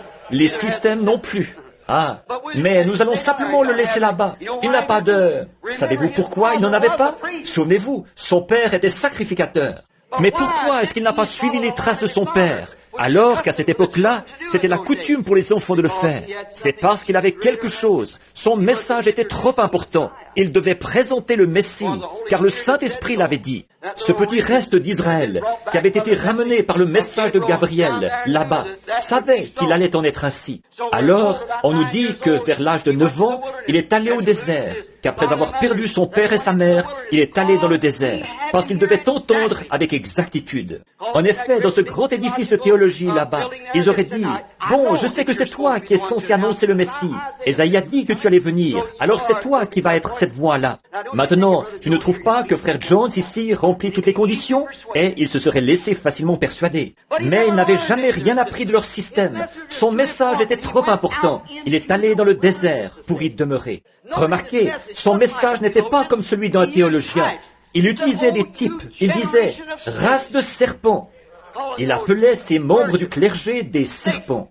C'est qu'un des mauvais produits qu'il avait trouvé dans le désert, une des choses sournoises, c'était les serpents. Et il s'est dit, c'est à peu près la meilleure comparaison que je connaisse. Il a dit, race de vipères, qui vous a appris à fuir la colère à venir? Ne vous mettez pas à dire, nous faisons partie de ceci et de cela, car de ces pierres, Dieu peut susciter des enfants à Abraham. Ces pierres, ce qu'il avait trouvé dans le désert et au bord du ruisseau, est déjà la cognée, ce dont il s'était servi dans le désert, est mise à la racine de l'arbre, ce qu'il avait vu dans le désert. Tout arbre qui ne produit pas de bons fruits, il savait où il trouvait son bois de chauffage, voyez-vous, sera coupé et jeté au feu. Il en faisait du bois de chauffage. Voyez, son message n'était pas du tout celui d'un membre du clergé. Il se conformait aux caractéristiques de la nature, du désert. Mais il avait le message à annoncer, et il avait la foi en son message pour dire, Ce Messie est censé venir. Et bien plus, il est ici même, parmi vous, en ce moment. Je vous déclare qu'il y en a un au milieu de vous que vous ne connaissez pas, dont je ne suis pas digne de porter les souliers. Lui, il vous baptisera du Saint-Esprit et de feu. Qui est-il, Jean? Je ne sais pas. Mais un jour, voilà un jeune homme qui descend au fleuve, un homme d'apparence ordinaire. Juste, le brave Jean-Baptiste se tenait là, ce brave prophète béni. Et il a regardé de l'autre côté du Jourdain. Il a dit, « Voici l'agneau de Dieu qui ôte le péché du monde. » Comment l'as-tu reconnu, Jean? Celui qui, dans le désert, m'a envoyé baptiser d'eau, il m'a dit, « Celui sur qui tu verras l'Esprit descendre, c'est celui qui baptisera du Saint-Esprit. » Son message ne pouvait pas provenir d'un point de vue théologique, ni d'un système de credo fait de main d'homme. Il devait provenir directement de Dieu. Mais son message ne les a pas tellement secoués. Ils se sont dit, « Oh, il dit qu'il a vu cela. J'en doute fort. Moi, je n'ai rien vu. J'ai regardé. Oh là là, je n'ai rien vu de ça. » C'est ce que les sacrificateurs et les autres disaient. Mais lui, il l'a vu. Et nous le savons maintenant, qu'il l'a vu. Bien sûr qu'il l'a vu. Mais avez-vous remarqué ceux que le message a atteints? Il n'a pas du tout tiré ceux-là de leur sommeil. Ils ont continué. Ils lui ont quand même coupé la tête. Mais il ne les a pas remués du tout. Mais le reste d'Israël, eux, il les a atteints. Ceux qui avaient la vie en eux-mêmes, ce petit groupe, Anne et Siméon, quelques-uns de ceux-là qui attendaient la venue du Seigneur. Anne, qui était dans le temple, aveugle, une prophétesse qui servait le Seigneur dans la prière. Alors, un jour, alors qu'elle était dans l'esprit, et Siméon avait prophétisé en ses morts, un vieillard, il avait dit, « Le Saint-Esprit m'a dit que je ne mourrais pas avant d'avoir vu le Christ du Seigneur. » Eh bien, quelques-uns des sacrificateurs, vous savez, ils disaient, « Le pauvre vieux, il est un peu détraqué, vous savez. Eh bien, il a déjà un pied dans la tombe, là, et l'autre est en train de glisser. Mais laissez-le, c'est un vieillard honorable, seulement il est un peu... » Mais, voyez-vous, qu'est-ce qu'il avait? Ça lui avait été révélé par le Saint-Esprit. C'est la même chose qui vous a été révélée à vous ici cet après-midi. Le Saint-Esprit vous a amené ici pour une raison. Il y a le Saint-Esprit. Regardez les prêtres et les membres du clergé qui sont ici, de l'église méthodiste, baptiste, catholique et tout. Ils ont été poussés par le Saint-Esprit. C'est maintenant l'heure. Donc le Saint-Esprit a agi sur eux. Ils cherchaient ça. Ils avaient faim. Alors juste, un jour, vous savez, ils n'avaient pas la télévision. Merci Seigneur pour ce jour-là. Alors ils étaient sur les coteaux de la Judée. Un bébé est né là-bas. Une étoile est apparue, et ainsi de suite. Mais au bout de 8 jours, la mère a porté ce petit bébé emmailloté. Il était emmailloté. On m'a dit que il n'avait rien à lui mettre. C'était un petit chiffon pris du joug d'un bœuf. On m'a dit que c'était là-dedans qu'il était emmailloté. Voici Joseph et les autres, ils arrivent avec ce petit bébé. Je m'imagine que les mères se tenaient à l'écart, à distance, avec leur petit bébé vêtu d'habits brodés et tout. Elles disaient, regardez-la, voyez, la voilà. Voyez, elle était enceinte de cet homme-là. La voici qui entre. Ne vous approchez pas d'elle, là, gardez-vous distance. Les gens pensent encore la même chose.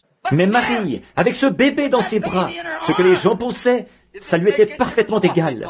Elle savait de qui était ce fils. Et c'est pareil pour tout croyant qui accepte la parole de Dieu dans son cœur. Peu m'importe ce que les systèmes disent, vous savez ce que c'est. C'est une promesse de Dieu. Ça vous a été révélé par le Saint-Esprit quand vous avez été couverts de sa puissance. Vous savez ce qu'il en est. Aucun homme n'a le droit de prêcher l'Évangile avant d'avoir rencontré Dieu, là-bas, derrière le désert, dans ce buisson ardent. Et alors, aucun système ecclésiastique au monde ne pourra vous en dissuader. Vous étiez là, c'est à vous que c'est arrivé. Peu m'importe ce que les systèmes disent, vous êtes témoin de ça. Alléluia! Je me sens comme ce vieil homme de couleur dont je parlais. Maintenant, je n'ai plus assez de place sur l'estrade. Voyez, je me sens très religieux en ce moment, quand j'y pense. Et c'est vrai, Dieu lui-même, révélé à vous. Siméon avait la promesse, assis dans son cabinet de travail ce matin-là. Oh, je suppose qu'on devait apporter plusieurs centaines de bébés tous les matins. Il y avait environ 2,5 millions de Juifs dans le pays. On apportait ces bébés, il en naissait beaucoup. Au bout de 8 jours, chaque mère devait venir offrir l'offrande de purification. Et alors, voici venir, Siméon était assis là. Vous savez, peut-être qu'il lisait le rouleau d'Ésaïe. Je ne sais pas, mais tout à coup. Or, si le Saint-Esprit vous a fait une promesse, le Saint-Esprit doit tenir cette promesse. si c'est vraiment de Dieu. Si un homme vient dire une certaine chose, que Dieu ne confirme pas ses dires, que ça ne se trouve pas dans l'Écriture pour commencer, oubliez ça. Et s'il dit que ça s'y trouve, et que Dieu ne le confirme toujours pas, c'est encore faux. En effet, Dieu interprète son message. Il est son propre interprète. Si ce qu'il dit arrive, alors Dieu a dit, écoutez-le, car c'est la vérité. C'est une simple question de bon sens. S'il dit que ça va arriver, et que ça arrive, c'est comme ça qu'on sait. Ça doit être l'exacte vérité, chaque fois, parce que Dieu ne dit pas des mensonges. Et donc, voilà Siméon, assis là, supportant la persécution. Il était le reste. Il avait entendu Jean et le petit reste de ce jour-là. Et il était assis là, à écouter ce rouleau. Il savait, il savait que Jean allait venir, parce qu'il faisait partie du reste d'Israël. La parole lui avait été révélée. Tout à coup, quand ce bébé est arrivé dans le temple, là, il était du devoir du Saint-Esprit de lui révéler qu'il était là. Donc, poussé par l'Esprit, il est sorti du petit cabinet de travail. Il a enfilé le couloir. Il est arrivé jusqu'à cette file de femmes. Il s'est avancé, passant à côté de cette file de femmes, jusqu'à ce qu'il arrive à l'endroit où se trouvait ce petit bébé, dont personne ne s'approchait. Il a pris le bébé dans ses bras et il a dit, « Seigneur, laisse ton serviteur s'en aller en paix, car mes yeux ont vu ton salut. » Et à ce moment-là, il y avait une autre élue du petit groupe de ce jour-là, Anne, une prophétesse. Elle était assise là, dans un coin, aveugle. Elle s'est levée, elle était aveugle. La voilà qui s'avance, conduite par l'Esprit, parmi toutes les femmes et la foule des gens qui entraient et sortaient du temple, jusqu'à ce qu'elle arrive à l'endroit précis où se trouvait l'enfant Christ. Si le Saint-Esprit a pu conduire jusqu'à lui une femme aveugle, qu'en est-il de vous, un groupe pentecôtiste qui est censé avoir la vue? Je n'irai pas plus loin, vous connaissez la suite. Remarquez, oh là là, cette église-là avait certainement dû se retrouver de nouveau dans un gâchis terrible. Sûrement que oui, à cette époque-là. Mais ça a secoué le petit reste, comme je l'ai dit. Maintenant, soyons honnêtes. Si nous voyons l'Église dans cet état-là aujourd'hui, ne sommes-nous pas de nouveau arrivés à ce temps-là? Maintenant, considérez simplement les choses promises dans la Bible qui devaient se passer dans l'Église en ce temps-ci. Nous voyons ce qui se passe dans le monde et nous voyons qu'il est arrivé à sa fin. Maintenant, considérons l'Église. Elle, l'Église, a eu des douleurs d'enfantement sous l'effet de Luther. Or, nous savons qu'il y a 7 âges de l'Église et 7 messagers de ces âges de l'Église, selon Apocalypse. Maintenant, quand il a fallu que Luther arrive, ça a provoqué une douleur d'enfantement dans l'Église, c'est certain, mais elle a enfanté Luther, c'est vrai. Après ça, elle a de nouveau eu des ennuis, alors elle a enfanté Wesley, c'est vrai. Ça a recommencé de plus belle, et elle a enfanté le pentecôtisme. Chacun de ces messagers, de son âge, secouait ramenait à la parole, au message de son âge, le message qui est conforme à la Bible. J'ai un livre là-dessus qui va bientôt paraître, le commentaire des 4 premiers chapitres de l'Apocalypse. Lisez-le dès qu'on l'imprimera. Ça prouve sans l'ombre d'un doute ce qu'était le message de Luther, la justification, ce qu'est la sanctification, la phase suivante de la naissance naturelle. Ensuite, les pentecôtistes sont venus, exactement. Maintenant, remarquez, chaque âge a secoué l'Église et a provoqué chez elle des douleurs d'enfantement. Mais qu'est-ce qu'ils ont fait? Après avoir eu ces douleurs d'enfantement, au lieu de continuer à avancer avec la parole, ils ont réuni un groupe d'hommes, exactement comme l'avait fait la première Église. Exactement. Aussitôt après la secousse provoquée par les apôtres, alors nous la voyons de nouveau dévier. Ensuite, nous voyons que beaucoup d'autres sont venus. Agabus et beaucoup des grands réformateurs, là-bas au commencement. Dans chaque âge, c'est ce qui s'est fait. En étudiant le concile pré-nicéen, les pères à Nicée et tout ça là-bas, vous trouverez tout ça là-dedans. Chaque âge a été secoué. À chaque fois qu'un messager venait avec l'Ainsi dit le Seigneur. Maintenant, elle est dans le pire état, selon les Écritures, qu'elle ait jamais été. Nous sommes dans l'âge de l'Église de Laodicée, un âge de l'Église riche, mais aveuglée, et qui ne le sait pas. Nulle part dans la Bible, Christ n'a été expulsé de l'Église à aucun moment, sauf à l'âge de Laodicée. Elle est dans l'âge le plus mauvais. Elle est plus pourrie que jamais. Elle a dit, « Je suis assise en reine, je n'ai besoin de rien. » Et tu ne sais pas que tu es nu, misérable, aveugle, pauvre, et tu ne le sais pas. Oui, monsieur. Il a dit, « Je te conseille de venir acheter de moi un collier, afin que j'ouvre tes yeux. » Et ça va certainement. Le collier de Dieu va certainement apporter la lumière à l'Église, si elle veut bien ouvrir les yeux à ce que Dieu a dit. Remarquez rapidement maintenant. Maintenant, elle en est à ce stade-là, sans l'ombre d'un doute. Nous sommes dans l'âge de l'église de Laodicée. Maintenant, un messager lui a été promis dans Malachie au chapitre 4. Il a promis de le faire. Et le message doit ramener la parole, ramener les gens à la parole. Une naissance doit se faire. Elle doit accoucher d'une nouvelle naissance, selon Malachie 4. Dans le monde des églises aujourd'hui, il y a deux systèmes qui sont à l'œuvre. Maintenant, écoutez très attentivement. Maintenant, je veux voir si vous allez dire Amen à ceci. Il y a deux systèmes qui sont à l'œuvre dans le monde des églises aujourd'hui. Je vais enlever ceci de sur mes épaules, ensuite ce sera réglé. Nous le savons tous, c'est la parole de Dieu et le système dénominationnel. Voilà les deux systèmes qui sont à l'œuvre, tout comme c'était le cas pour Jacob et Ésaü. L'un selon l'esprit, l'autre selon la chair. Et qu'en est-il? Ésaü et Jacob se battaient dans le sein de leur mère, même au moment de leur naissance. Et c'est pareil pour les dénominations et la parole. Ils se battent l'un contre l'autre. Ils se battent depuis le début, quand Luther a apporté la première réforme. J'espère que c'est assez simple pour que vous le compreniez. Voyez, ces hommes, s'ils prennent ceci et qu'ils partent avec, ils vont pouvoir y donner plus de sens. Voyez-vous, pour l'amener à un point où vous... Je veux simplement déposer cette semence, puis j'espère qu'ils lui feront prendre vie. Remarquez, voyez, ça a toujours été comme ça. C'est pour ça qu'elle éprouve des douleurs d'enfantement. C'est parce qu'il y a un combat en elle. Il y a un Ésaü, un simple homme du monde, très religieux. Et oh, c'est quelqu'un de bien, un brave type, propre, de haute moralité, pour autant que je sache. Mais il ne connaît rien au sujet de ce droit d'aînesse. Il est né comme ça, il est fait comme ça. Et Jacob, peu m'importe ce qu'il est, lui, ce qu'il veut, c'est ce droit d'aînesse. C'est lui qui est spirituel. Et aujourd'hui, ces deux-là sont dans le sein de l'Église. Un énorme système cherche à prendre forme. Ça s'appelle le Conseil mondial des Églises. Et du sein de l'Église sortent deux enfants. Notez bien ce que je vous dis.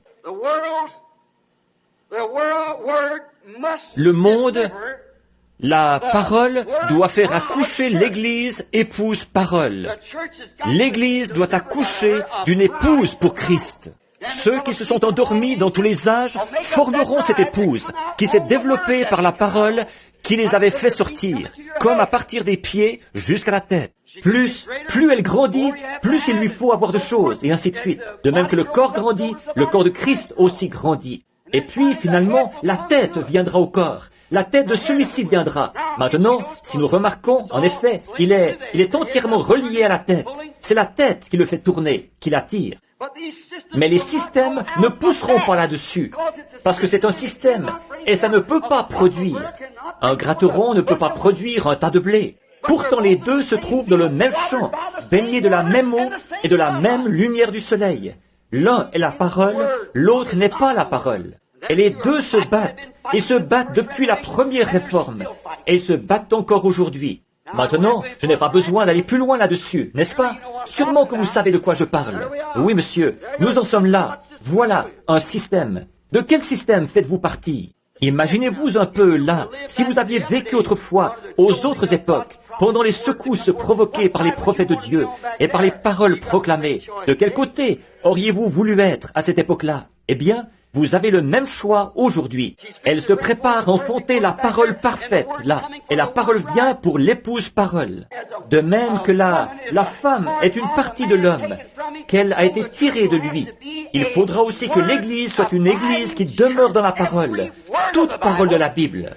Pas des systèmes, des dogmes, ni rien qui ait été ajouté. Il faudra qu'elle soit dans une parole sans mélange, pure, vierge, c'est vrai. Du temps de la lumière de Luther, quand l'Église avait mis le verrou, que Luther a forcé la porte, elle a éprouvé des douleurs, mais il est sorti. Le juste vivra par la foi, et la communion, ce n'est pas ceci. Or, nous voyons que du temps de John Wesley, les douleurs l'ont prise de nouveau. Mais un Wesley est né. Mais qu'est-ce qu'il a fait? Il est retourné tout de suite. Il a fait comme sa mère. Ensuite, du temps des pentecôtistes, vos pères et vos mères sont sortis de cette chose-là, et il la haïssait. Il sortait dans la rue. Votre mère n'avait même pas de bas. Elle battait une vieille boîte de conserve. Elle parlait du baptême du Saint-Esprit, une vieille guitare à la main. Il restait là, sur les voies des tramways. Il passait la nuit en prison. Et nous sommes tellement guindés, nous sommes retournés tout droit dans une organisation, et nous nous sommes installés dans le même bourbier. Ils ont ramené leurs enfants là même d'où ils étaient sortis. Ils se retourneraient dans leur tombe. Ils auraient honte de vous. Je sais que c'est dur à entendre, mais c'est la vérité. Vous dites, je pensais que vous aimiez les gens. Si l'amour n'est pas correctif, alors comment peut-on produire l'amour? L'amour est correctif. Oui, j'aime le monde. J'ai du zèle pour l'Église de Dieu. Et de voir ces systèmes qui la tiennent asservis à des dogmes, qui tombent dans pourriture. Dieu a beau déclarer que sa parole est la vérité. Eux, ils continuent à s'accrocher à ça quand même. Amen. C'est vrai. Vous savez que c'est la vérité, frères, sœurs. C'est tout simplement ça. C'est la façon toute simple de le dire. Ce n'est pas une analyse du grec et tout ça, mais c'est une analyse et une démonstration du bon sens. Sûrement que vous pouvez comprendre ça. 2 et 2 font 4, voyez. Donc nous savons que c'est vrai. Maintenant, il faut que la parole produise l'épouse. Mais l'ancien système doit demeurer conforme au type. Il doit produire un Ésaü qui a vendu son droit d'aînesse. Je vais lancer quelque chose, je le sens. J'espère que vous ne me prenez pas pour un fou. Mais si j'en suis un, laissez-moi tranquille. Je me sens bien comme ça. Je suis mieux comme ça que comme j'étais avant. Je suis peut-être fou aux yeux du monde. Je sais où j'en suis. Je sais à quoi m'en tenir. Look, it's going to produce a stillborn baby. Il va produire un enfant mort-né, un système ecclésiastique qui va rassembler toutes les dénominations pour produire un Ésaü qui est Jacob. Amen. J'espère que vous voyez une dénomination mort-née, morte, alors que toutes se rassemblent. Ô croyants de la parole, abandonnez-vous à mon message. Écoutez-moi, non pas à mon message, mais à son message, à lui, dont il déclare formellement que c'est la vérité. Vous devez choisir quelque part. Vous ne pouvez pas rester tranquillement assis après ceci. Vous devez faire votre choix. Vous vous souvenez l'autre jour, là-bas, au Westward Hall, au petit déjeuner, le matin où le Seigneur m'a permis de vous montrer ce blé? Comment il a pris forme à travers Luther, à travers Wesley, et les aigrettes et ainsi de suite, et des petits brins qui sortaient de là, chaque église qui était représentée dans une tige de maïs. Ensuite, il est entré directement dans ce blé, à ce stade-là, et la petite balle est apparue. Elle ressemblait tout à fait au vrai grain de blé. Quand vous allez regarder, si vous ne connaissez pas votre blé, vous direz que vous avez là du blé, mais ce n'est que la balle. Ensuite, si vous ouvrez la balle, il n'y a pas de blé dedans du tout. Tout au fond, il y a un petit bourgeon de vie qui est en train de pousser. Vous prenez une loupe et vous le regardez. Au début, quand le pentecôtisme est apparu, c'était tellement proche que Jésus a dit dans Matthieu 24, 24, ça séduirait même les élus si c'était possible. Qu'est-ce que ça devait faire? Servir de support au grain, pas vrai? Or, l'aigrette, regardez bien, la feuille ne ressemble pas au grain qui a été mis en terre. L'aigrette non plus, mais elle y ressemble un peu plus. Et la balle y ressemble vraiment beaucoup. Mais ce n'est toujours pas le blé, c'est le porteur du blé. Ne voyez-vous pas comment ces messages sont venus avec des douleurs d'enfantement? Mais la vie en est tout de suite sortie pour aller au message suivant. La vie est tout de suite sortie de Luther pour entrer dans le message de Wesley. Tout de suite sortie du message de Wesley pour entrer dans le message pentecôtiste. Maintenant, c'est le moment, de nouveau, de quitter la balle. Qu'est-ce qu'il y a? La nature, sous toutes ses formes, déclare que c'est la vérité. Maintenant, vous voyez pourquoi vous me prenez pour un fou?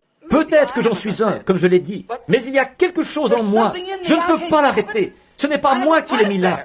Ce n'est pas venu par mon choix à moi. C'est Dieu. Et il confirme cela pour prouver que c'est la vérité, pour en établir la vérité. Ce n'est pas que j'ai quoi que ce soit contre Luther, Wesley, les pentecôtistes ou les baptistes, ou qui que ce soit. Je n'ai rien contre personne. Les systèmes, c'est contre ça que je suis, parce que la parole est contre ça, pas contre les hommes. Regardez les prêtres et les membres du clergé qui sont assis ici aujourd'hui. Ils ne seraient pas ici s'ils avaient écouté le système. Mais ils ont eu la simple audace de la parole de Dieu de sortir et d'accepter cela. Alléluia! Ça veut dire louange à notre Dieu. Ça ne vous fera pas de mal. Ça veut dire ainsi soit-il. Moi, j'y crois. Je crois et je sais que c'est la vérité. La vérité en a été confirmée. Un jour, vous vous en apercevrez. Peut-être trop tard. Maintenant, regardez bien. Regardez bien. La Bible dit, son épouse s'est préparée à la fin de l'âge. Comment s'est-elle préparée? En devenant son épouse. Et quel genre de vêtements est-ce qu'elle portait? Sa parole à lui. Elle était vêtue de sa justice à lui. C'est ça. C'est bien vrai. Voyez? La vision. Remarquez, je termine là. Je voudrais dire une seule chose juste avant de terminer. C'est ce qui m'a conduit à dire ça. Maintenant, c'est « Ainsi dit le Seigneur ». Si un homme disait ça en introduisant ça lui-même dans sa pensée, il serait un hypocrite et il devrait aller en enfer pour ça. C'est vrai.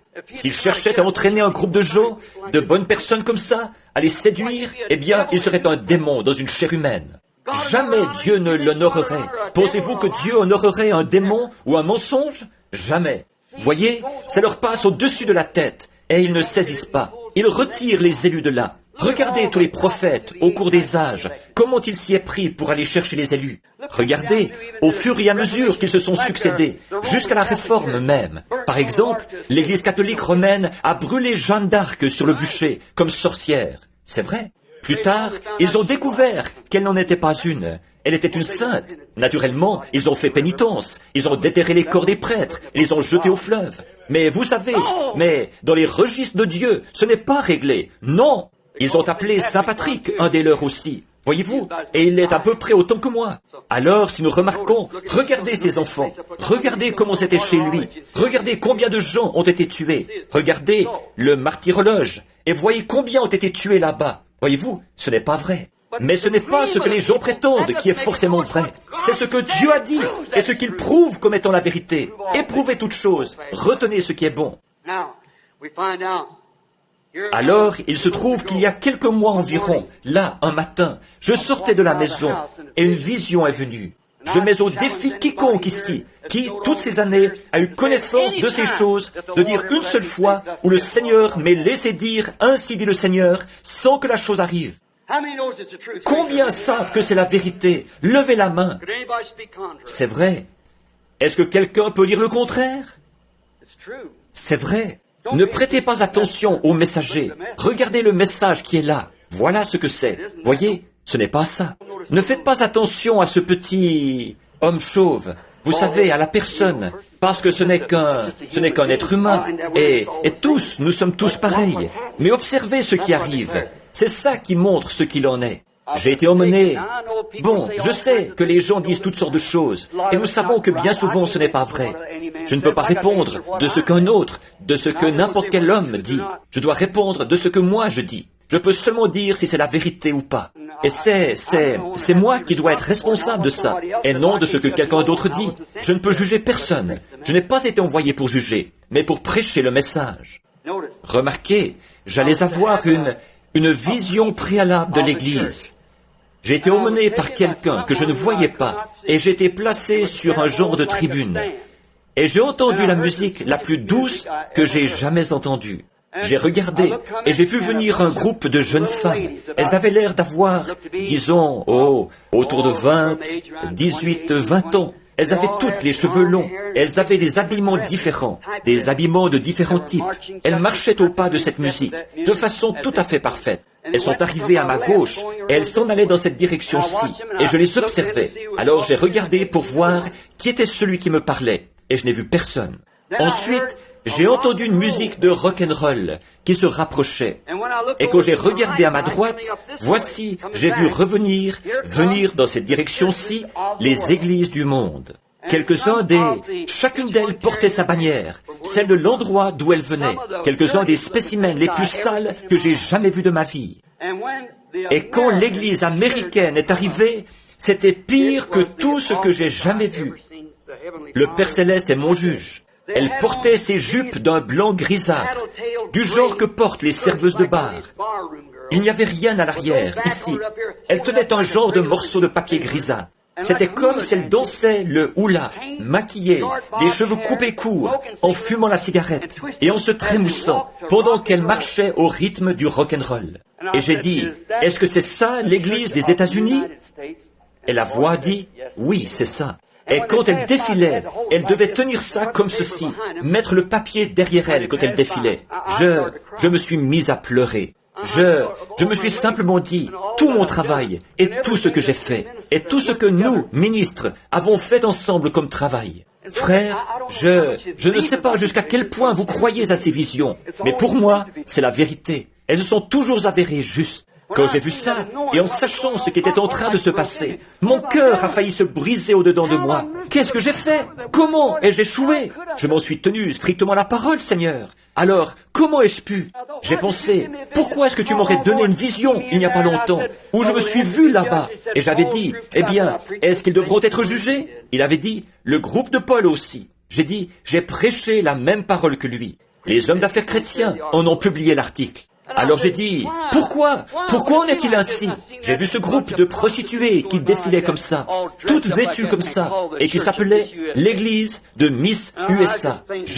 J'ai tout simplement perdu connaissance. Un moment après, là, j'ai entendu cette musique très douce qui revenait. Et voici, la même petite épouse est repassée. Il a dit, mais voici celle qui en est sortie. Et quand elle est passée, elle était exactement comme celle qui était passée au commencement.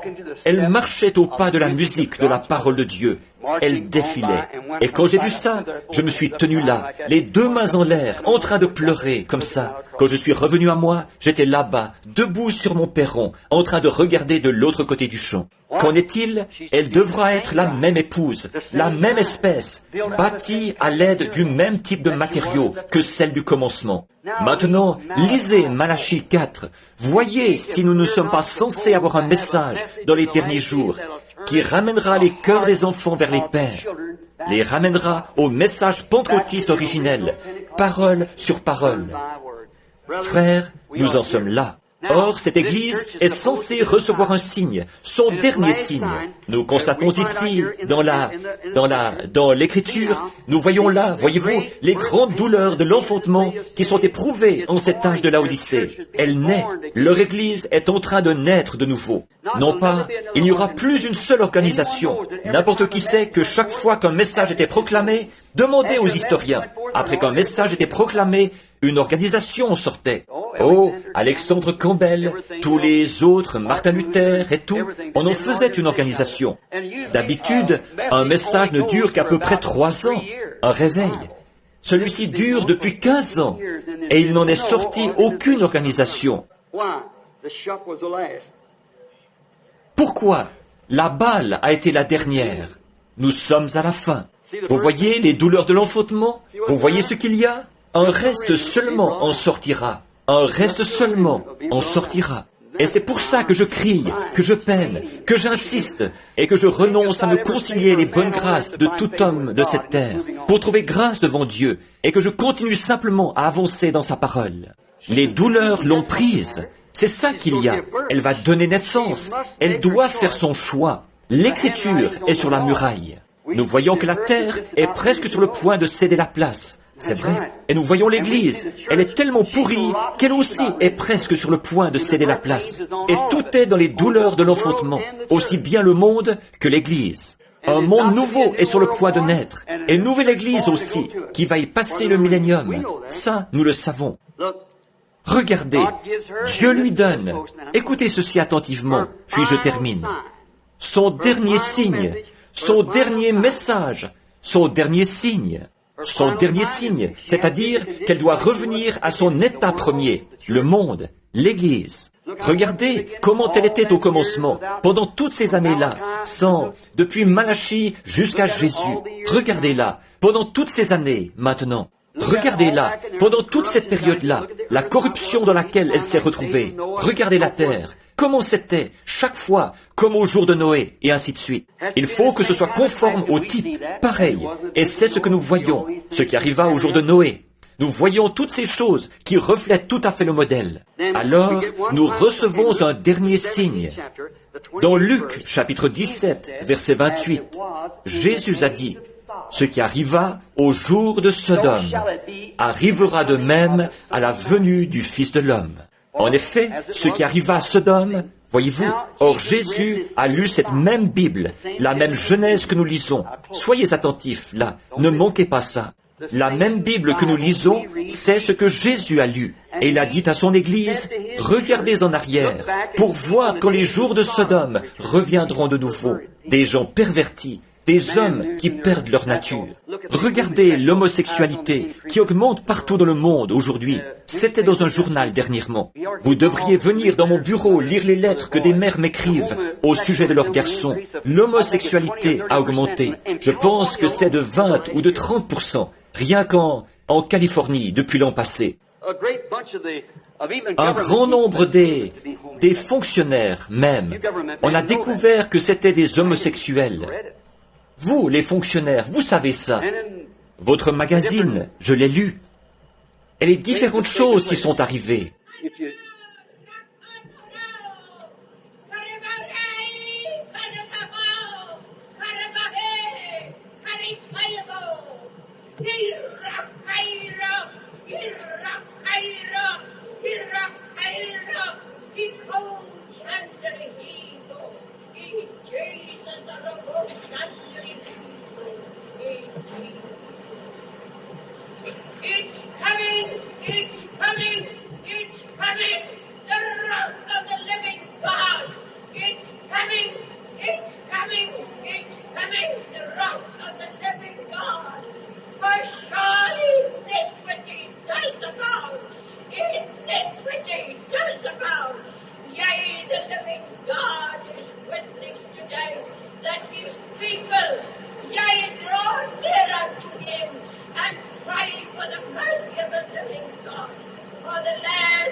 Si vous, maintenant, si ma compréhension de l'Écriture est juste, ça, c'est exactement ce que Dieu a dit qui arriverait, que celui qui parle en langue prie aussi pour avoir le don d'interpréter.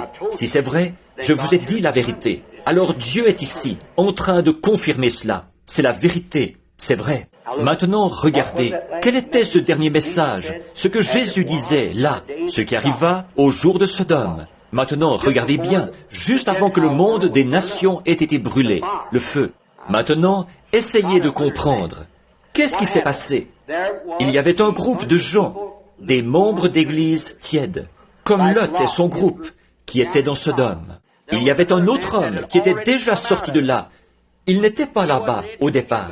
C'était Abraham, celui qui avait reçu la promesse de la venue d'un fils. Comprenez-vous? Dites Amen. Très bien. Et maintenant, juste avant le point culminant, la destruction, Dieu était apparu à Abraham sous de nombreuses formes, mais cette fois, il apparaît comme un homme. Il était un homme, et il s'est avancé vers Dieu. Bon, vous dites, ce n'était pas un homme. C'était Dieu dans l'homme. Abraham l'a appelé Elohim. C'était un homme. Et regardez, il s'est assis, le dos tourné à la tente, et il a dit, « Où est Sarah, ta femme ?» Il a dit, « Elle est dans la tente, derrière toi. » Il a dit, « Je vais te visiter à la période de la vie, selon la promesse que je t'ai faite. » Et Sarah rit. Et il a dit, « Pourquoi Sarah a-t-elle ri ?» Voyez? Or ça, c'est ce qui se passait à cette époque-là. Juste pour vous montrer le dernier signe qu'a vu Abraham, le groupe élu, qui avait été retiré de là, qui n'était pas dans Sodome. Maintenant, quoi que vous fassiez, ne manquez pas cette parabole-ci. Le groupe qui avait été retiré de là, qui n'était pas dans Sodome au départ, mais 2 des anges sont descendus dans Sodome. Et quand ils sont arrivés là-bas, nous y trouvons Lot. Et il l'a trouvé dans un état rétrograde. C'étaient tous des homosexuels, des perversions de toutes sortes. Vous connaissez l'histoire. Mais il y en avait un qui était resté avec Abraham. C'était Elohim. Ils ont prêché la parole là-bas. La prédication de la parole les a frappés d'aveuglement. Et ils n'arrivaient pas à trouver la porte. Voilà ce qu'il y a aujourd'hui. Mais celui qui était avec le groupe qui s'était retiré, il a opéré un miracle devant Abraham pour montrer qui il était. Et qu'il était avec Abraham. Il a dit, « Pourquoi Sarah a-t-elle ri au sujet de ce bébé ?» Et Sarah est venue, et elle a dit qu'elle n'avait pas ri. Et il a dit, « Au contraire, Tu as ri, et il l'aurait tué sur le champ, si elle n'avait pas été une partie d'Abraham. De même, Dieu nous tuerait si nous n'étions pas une partie de Christ. La miséricorde de Christ, c'est uniquement ça qui nous garde tous, nous, des douteurs et des perversions de la parole. Mais remarquez ce qui s'est passé. Jésus se retourne maintenant et il dit, ce qui arriva au jour de Lot arrivera de même au temps de la fin, quand le Fils de l'homme commencera à se révéler. Voyez, Fils de l'homme, dans la Bible, c'est toujours un prophète. Voyez, il est venu sous 3 noms de fils. Fils de l'homme, Fils de Dieu, Fils de David. Voyez, et il a exprimé son nom, Fils de l'homme, parce que c'est cette œuvre-là qu'il accomplissait, celle d'un prophète, d'un voyant. Il a dit, aux jours qui seront comme du temps de Noé, quand le Fils de l'homme commencera à se révéler, là ce sera le temps de la fin. Maintenant, réfléchissons un petit instant. Jamais le monde n'a eu un messager mondial. Nous avons eu des Finney, des Sankey, des Moody, des Finney, Knox, Calvin et ainsi de suite, tout autour du monde. Des messagers pour l'Église, dans ces douleurs de l'enfantement. Mais jamais nous n'avons eu, avant aujourd'hui, un homme qui sort proclamer un message international, dont le nom se termine par H-A-M. A-B-R-A-H-A-M. Ça fait 6 lettres. A-B-R-A-H-A-M, ça fait 7 lettres. Nous en avons un aujourd'hui qui s'appelle G-R-A-H-A-M. 6 lettres. Et 6 est le nombre du monde, le jour de la création. Quand est-ce que le monde a déjà eu un homme là-bas maintenant, qui prêche dans le cosmos là-bas, dans le monde, qui est là à appeler les gens à sortir. Repentez-vous, repentez-vous, périssez ou sortez de là, jusqu'à cet âge-ci. G-R-A-H-A-M. Regardez ce qu'il fait. Il prêche la parole.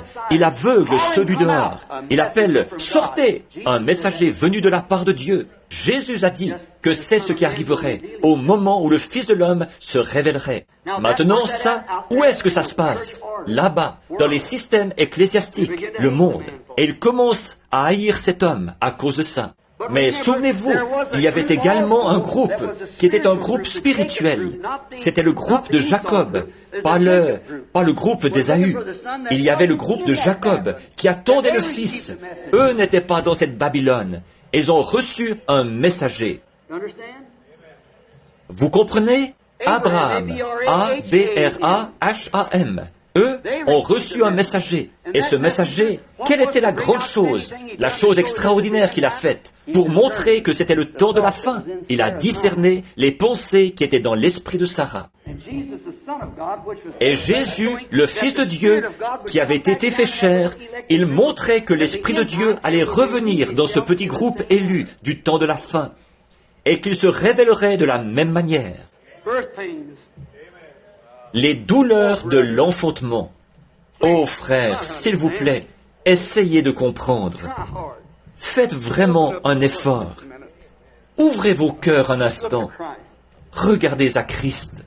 Ce même Dieu-là est ici même en ce moment. Ce même Dieu-là, il a promis ces choses. Et s'il les a promises, certainement qu'il peut aussi les accomplir.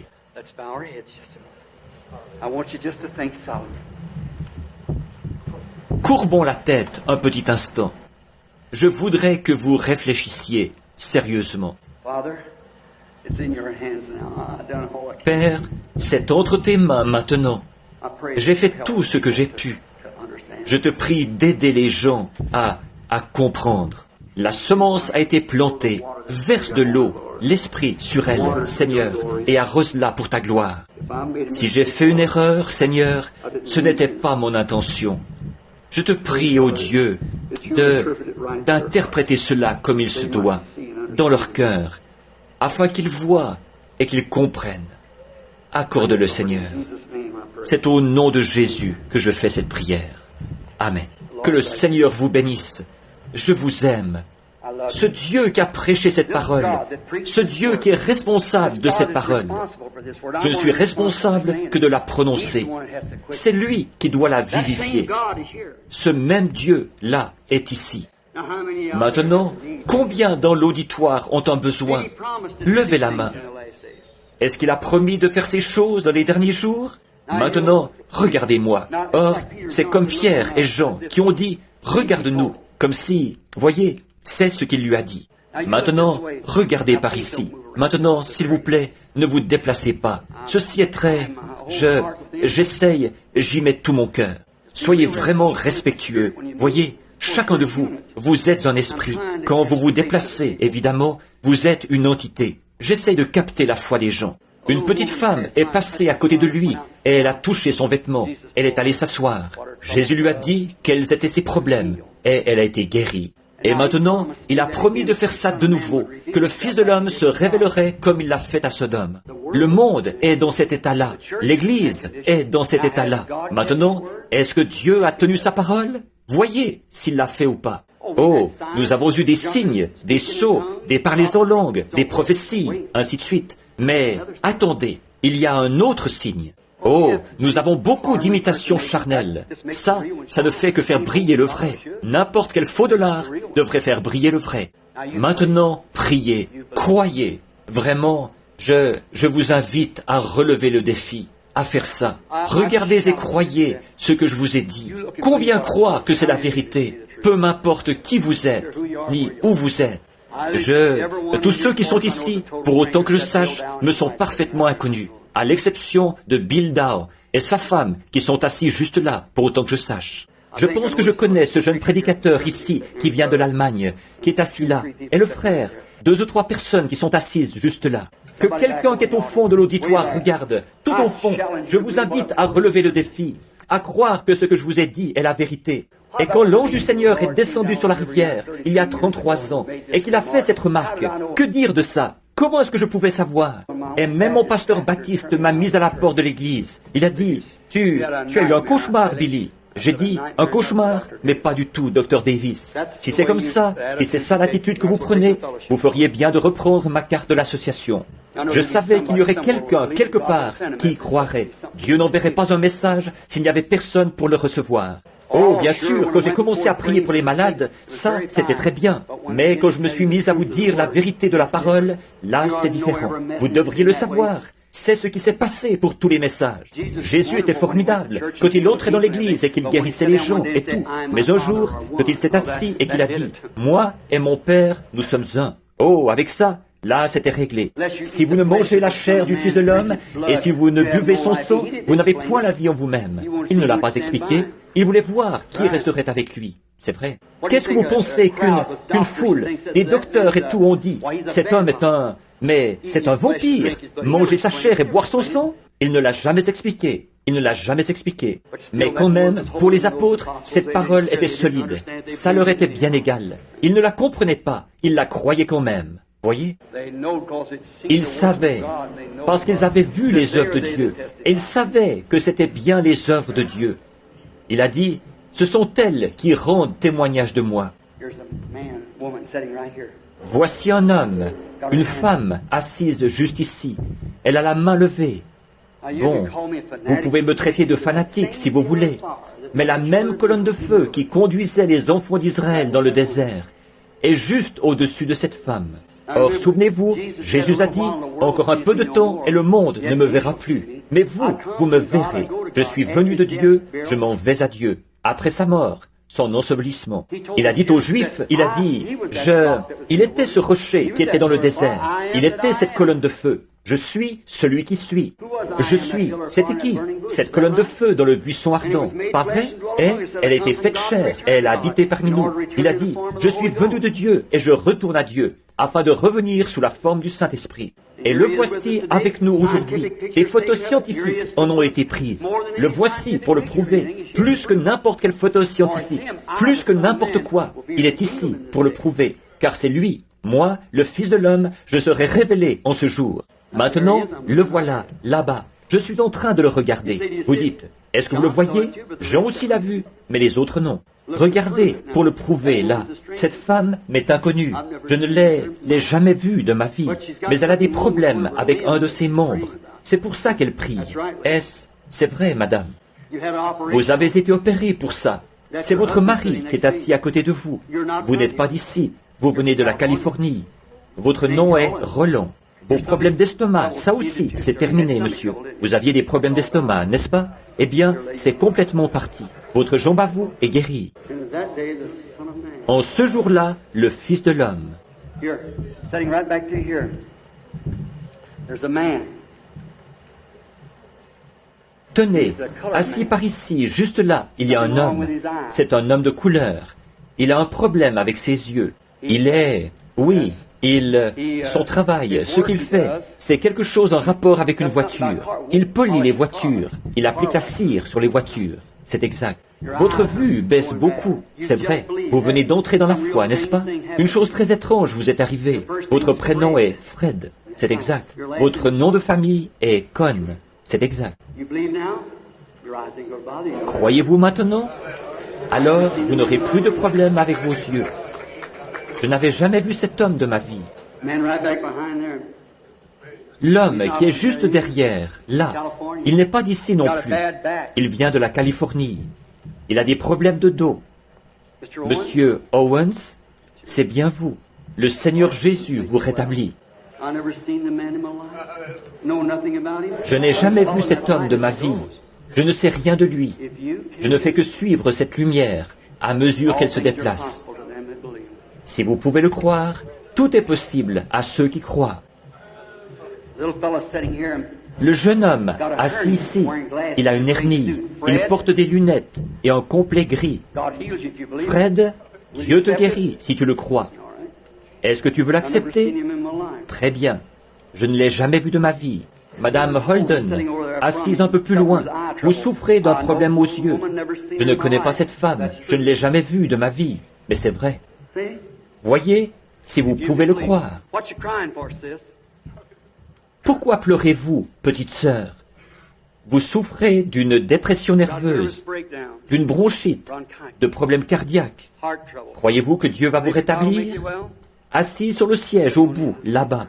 Si vous croyez de tout votre cœur, Jésus-Christ vous rétablira. Toute cette nervosité s'en ira de vous. Vous sentirez que vous avez retrouvé votre état normal. Le diable vous ment. Est-ce que vous l'acceptez? Maintenant, levez la main. Dites, alors je vais l'accepter. D'accord, c'est fini. Qu'en est-il? Cette Église est en train d'éprouver une douleur d'enfantement. Ne voulez-vous pas faire votre choix maintenant, dans sa présence? Je vous ai montré exactement la parole, ce qu'il a dit qu'il ferait. Passez cette salle au peigne fin. Demandez à quiconque a déjà été touché, ou à qui j'ai parlé, ou quoi que ce soit. Voyez si je les ai déjà vus, si je les connaissais. Vous savez quoi que ce soit à leur sujet. Pensez-vous qu'un homme pourrait faire ça? C'est totalement impossible que ça arrive. Eh bien, qu'est-ce que c'est? Le Fils de l'homme. La parole de Dieu est plus tranchante qu'une épée à deux tranchants. Elle discerne l'esprit, les secrets du cœur. Exactement telle qu'elle était quand elle a été faite chair ici sur terre, dans le Fils de Dieu. Maintenant, elle est en train d'être révélée par le Fils de Dieu, qui est venu appeler une épouse à sortir de ce système. Sortez de là! Séparez-vous, dit Dieu. Ne touchez pas à leurs choses impures. Et Dieu vous accueillera. Êtes-vous prêts à abandonner toute votre vie à Dieu? Si vous êtes prêts, levez-vous. Dites, je vais, par la grâce de Dieu, l'accepter tout de suite, de tout mon être. Alléluia! Que Dieu soit loué! Le croyez-vous? Alors levez simplement les mains et priez avec moi. Confessez vos fautes, les douleurs de l'enfantement. C'est difficile de mourir, mais mourrez maintenant même. Mourrez! Sortez de votre incrédulité, sortez-en. Ceci, c'est la parole de Dieu manifestée, tout comme elle l'avait été quand Jésus est venu sur terre. C'est Jésus-Christ, de nouveau parmi vous. La preuve est faite. Abraham a reçu un fils, le fils promis, aussitôt après que cela a eu lieu. Et Jésus revient. Ça, c'est son esprit. Il est tellement près de la terre. Sa venue est tellement proche qu'il est prêt à vous accueillir si vous êtes prêts à le recevoir. Maintenant, levez les mains et priez avec moi. Seigneur Dieu, que tous les sacrificateurs s'accrochent aux autels, que les gens poussent des cris, puisse la colonne de feu et la colonne de nuée entrer dans les gens aujourd'hui et les rappeler à la réalité. Seigneur, leur faire prendre conscience de la présence du Dieu vivant et puissant. Accorde-le, Seigneur, accueille-les. Je fais cette prière pour chacun d'eux, au nom de Jésus-Christ. Remplis du Saint-Esprit tous ceux qui n'ont pas le Saint-Esprit. Seigneur, puisse le réveil de cette campagne, de cette série de réunions, percer à l'instant même, produire une grande et puissante effusion du Saint-Esprit. Puissent les malades être guéris, les aveugles voir, les infirmes marcher. Puisse la manifestation du Dieu vivant être produite en présence des gens, comme elle l'a été cet après-midi. Et puissent les gens recevoir cela. C'est au nom de Jésus-Christ que je le demande. Levez les mains maintenant et donnez-lui la louange et recevez ce que vous avez demandé.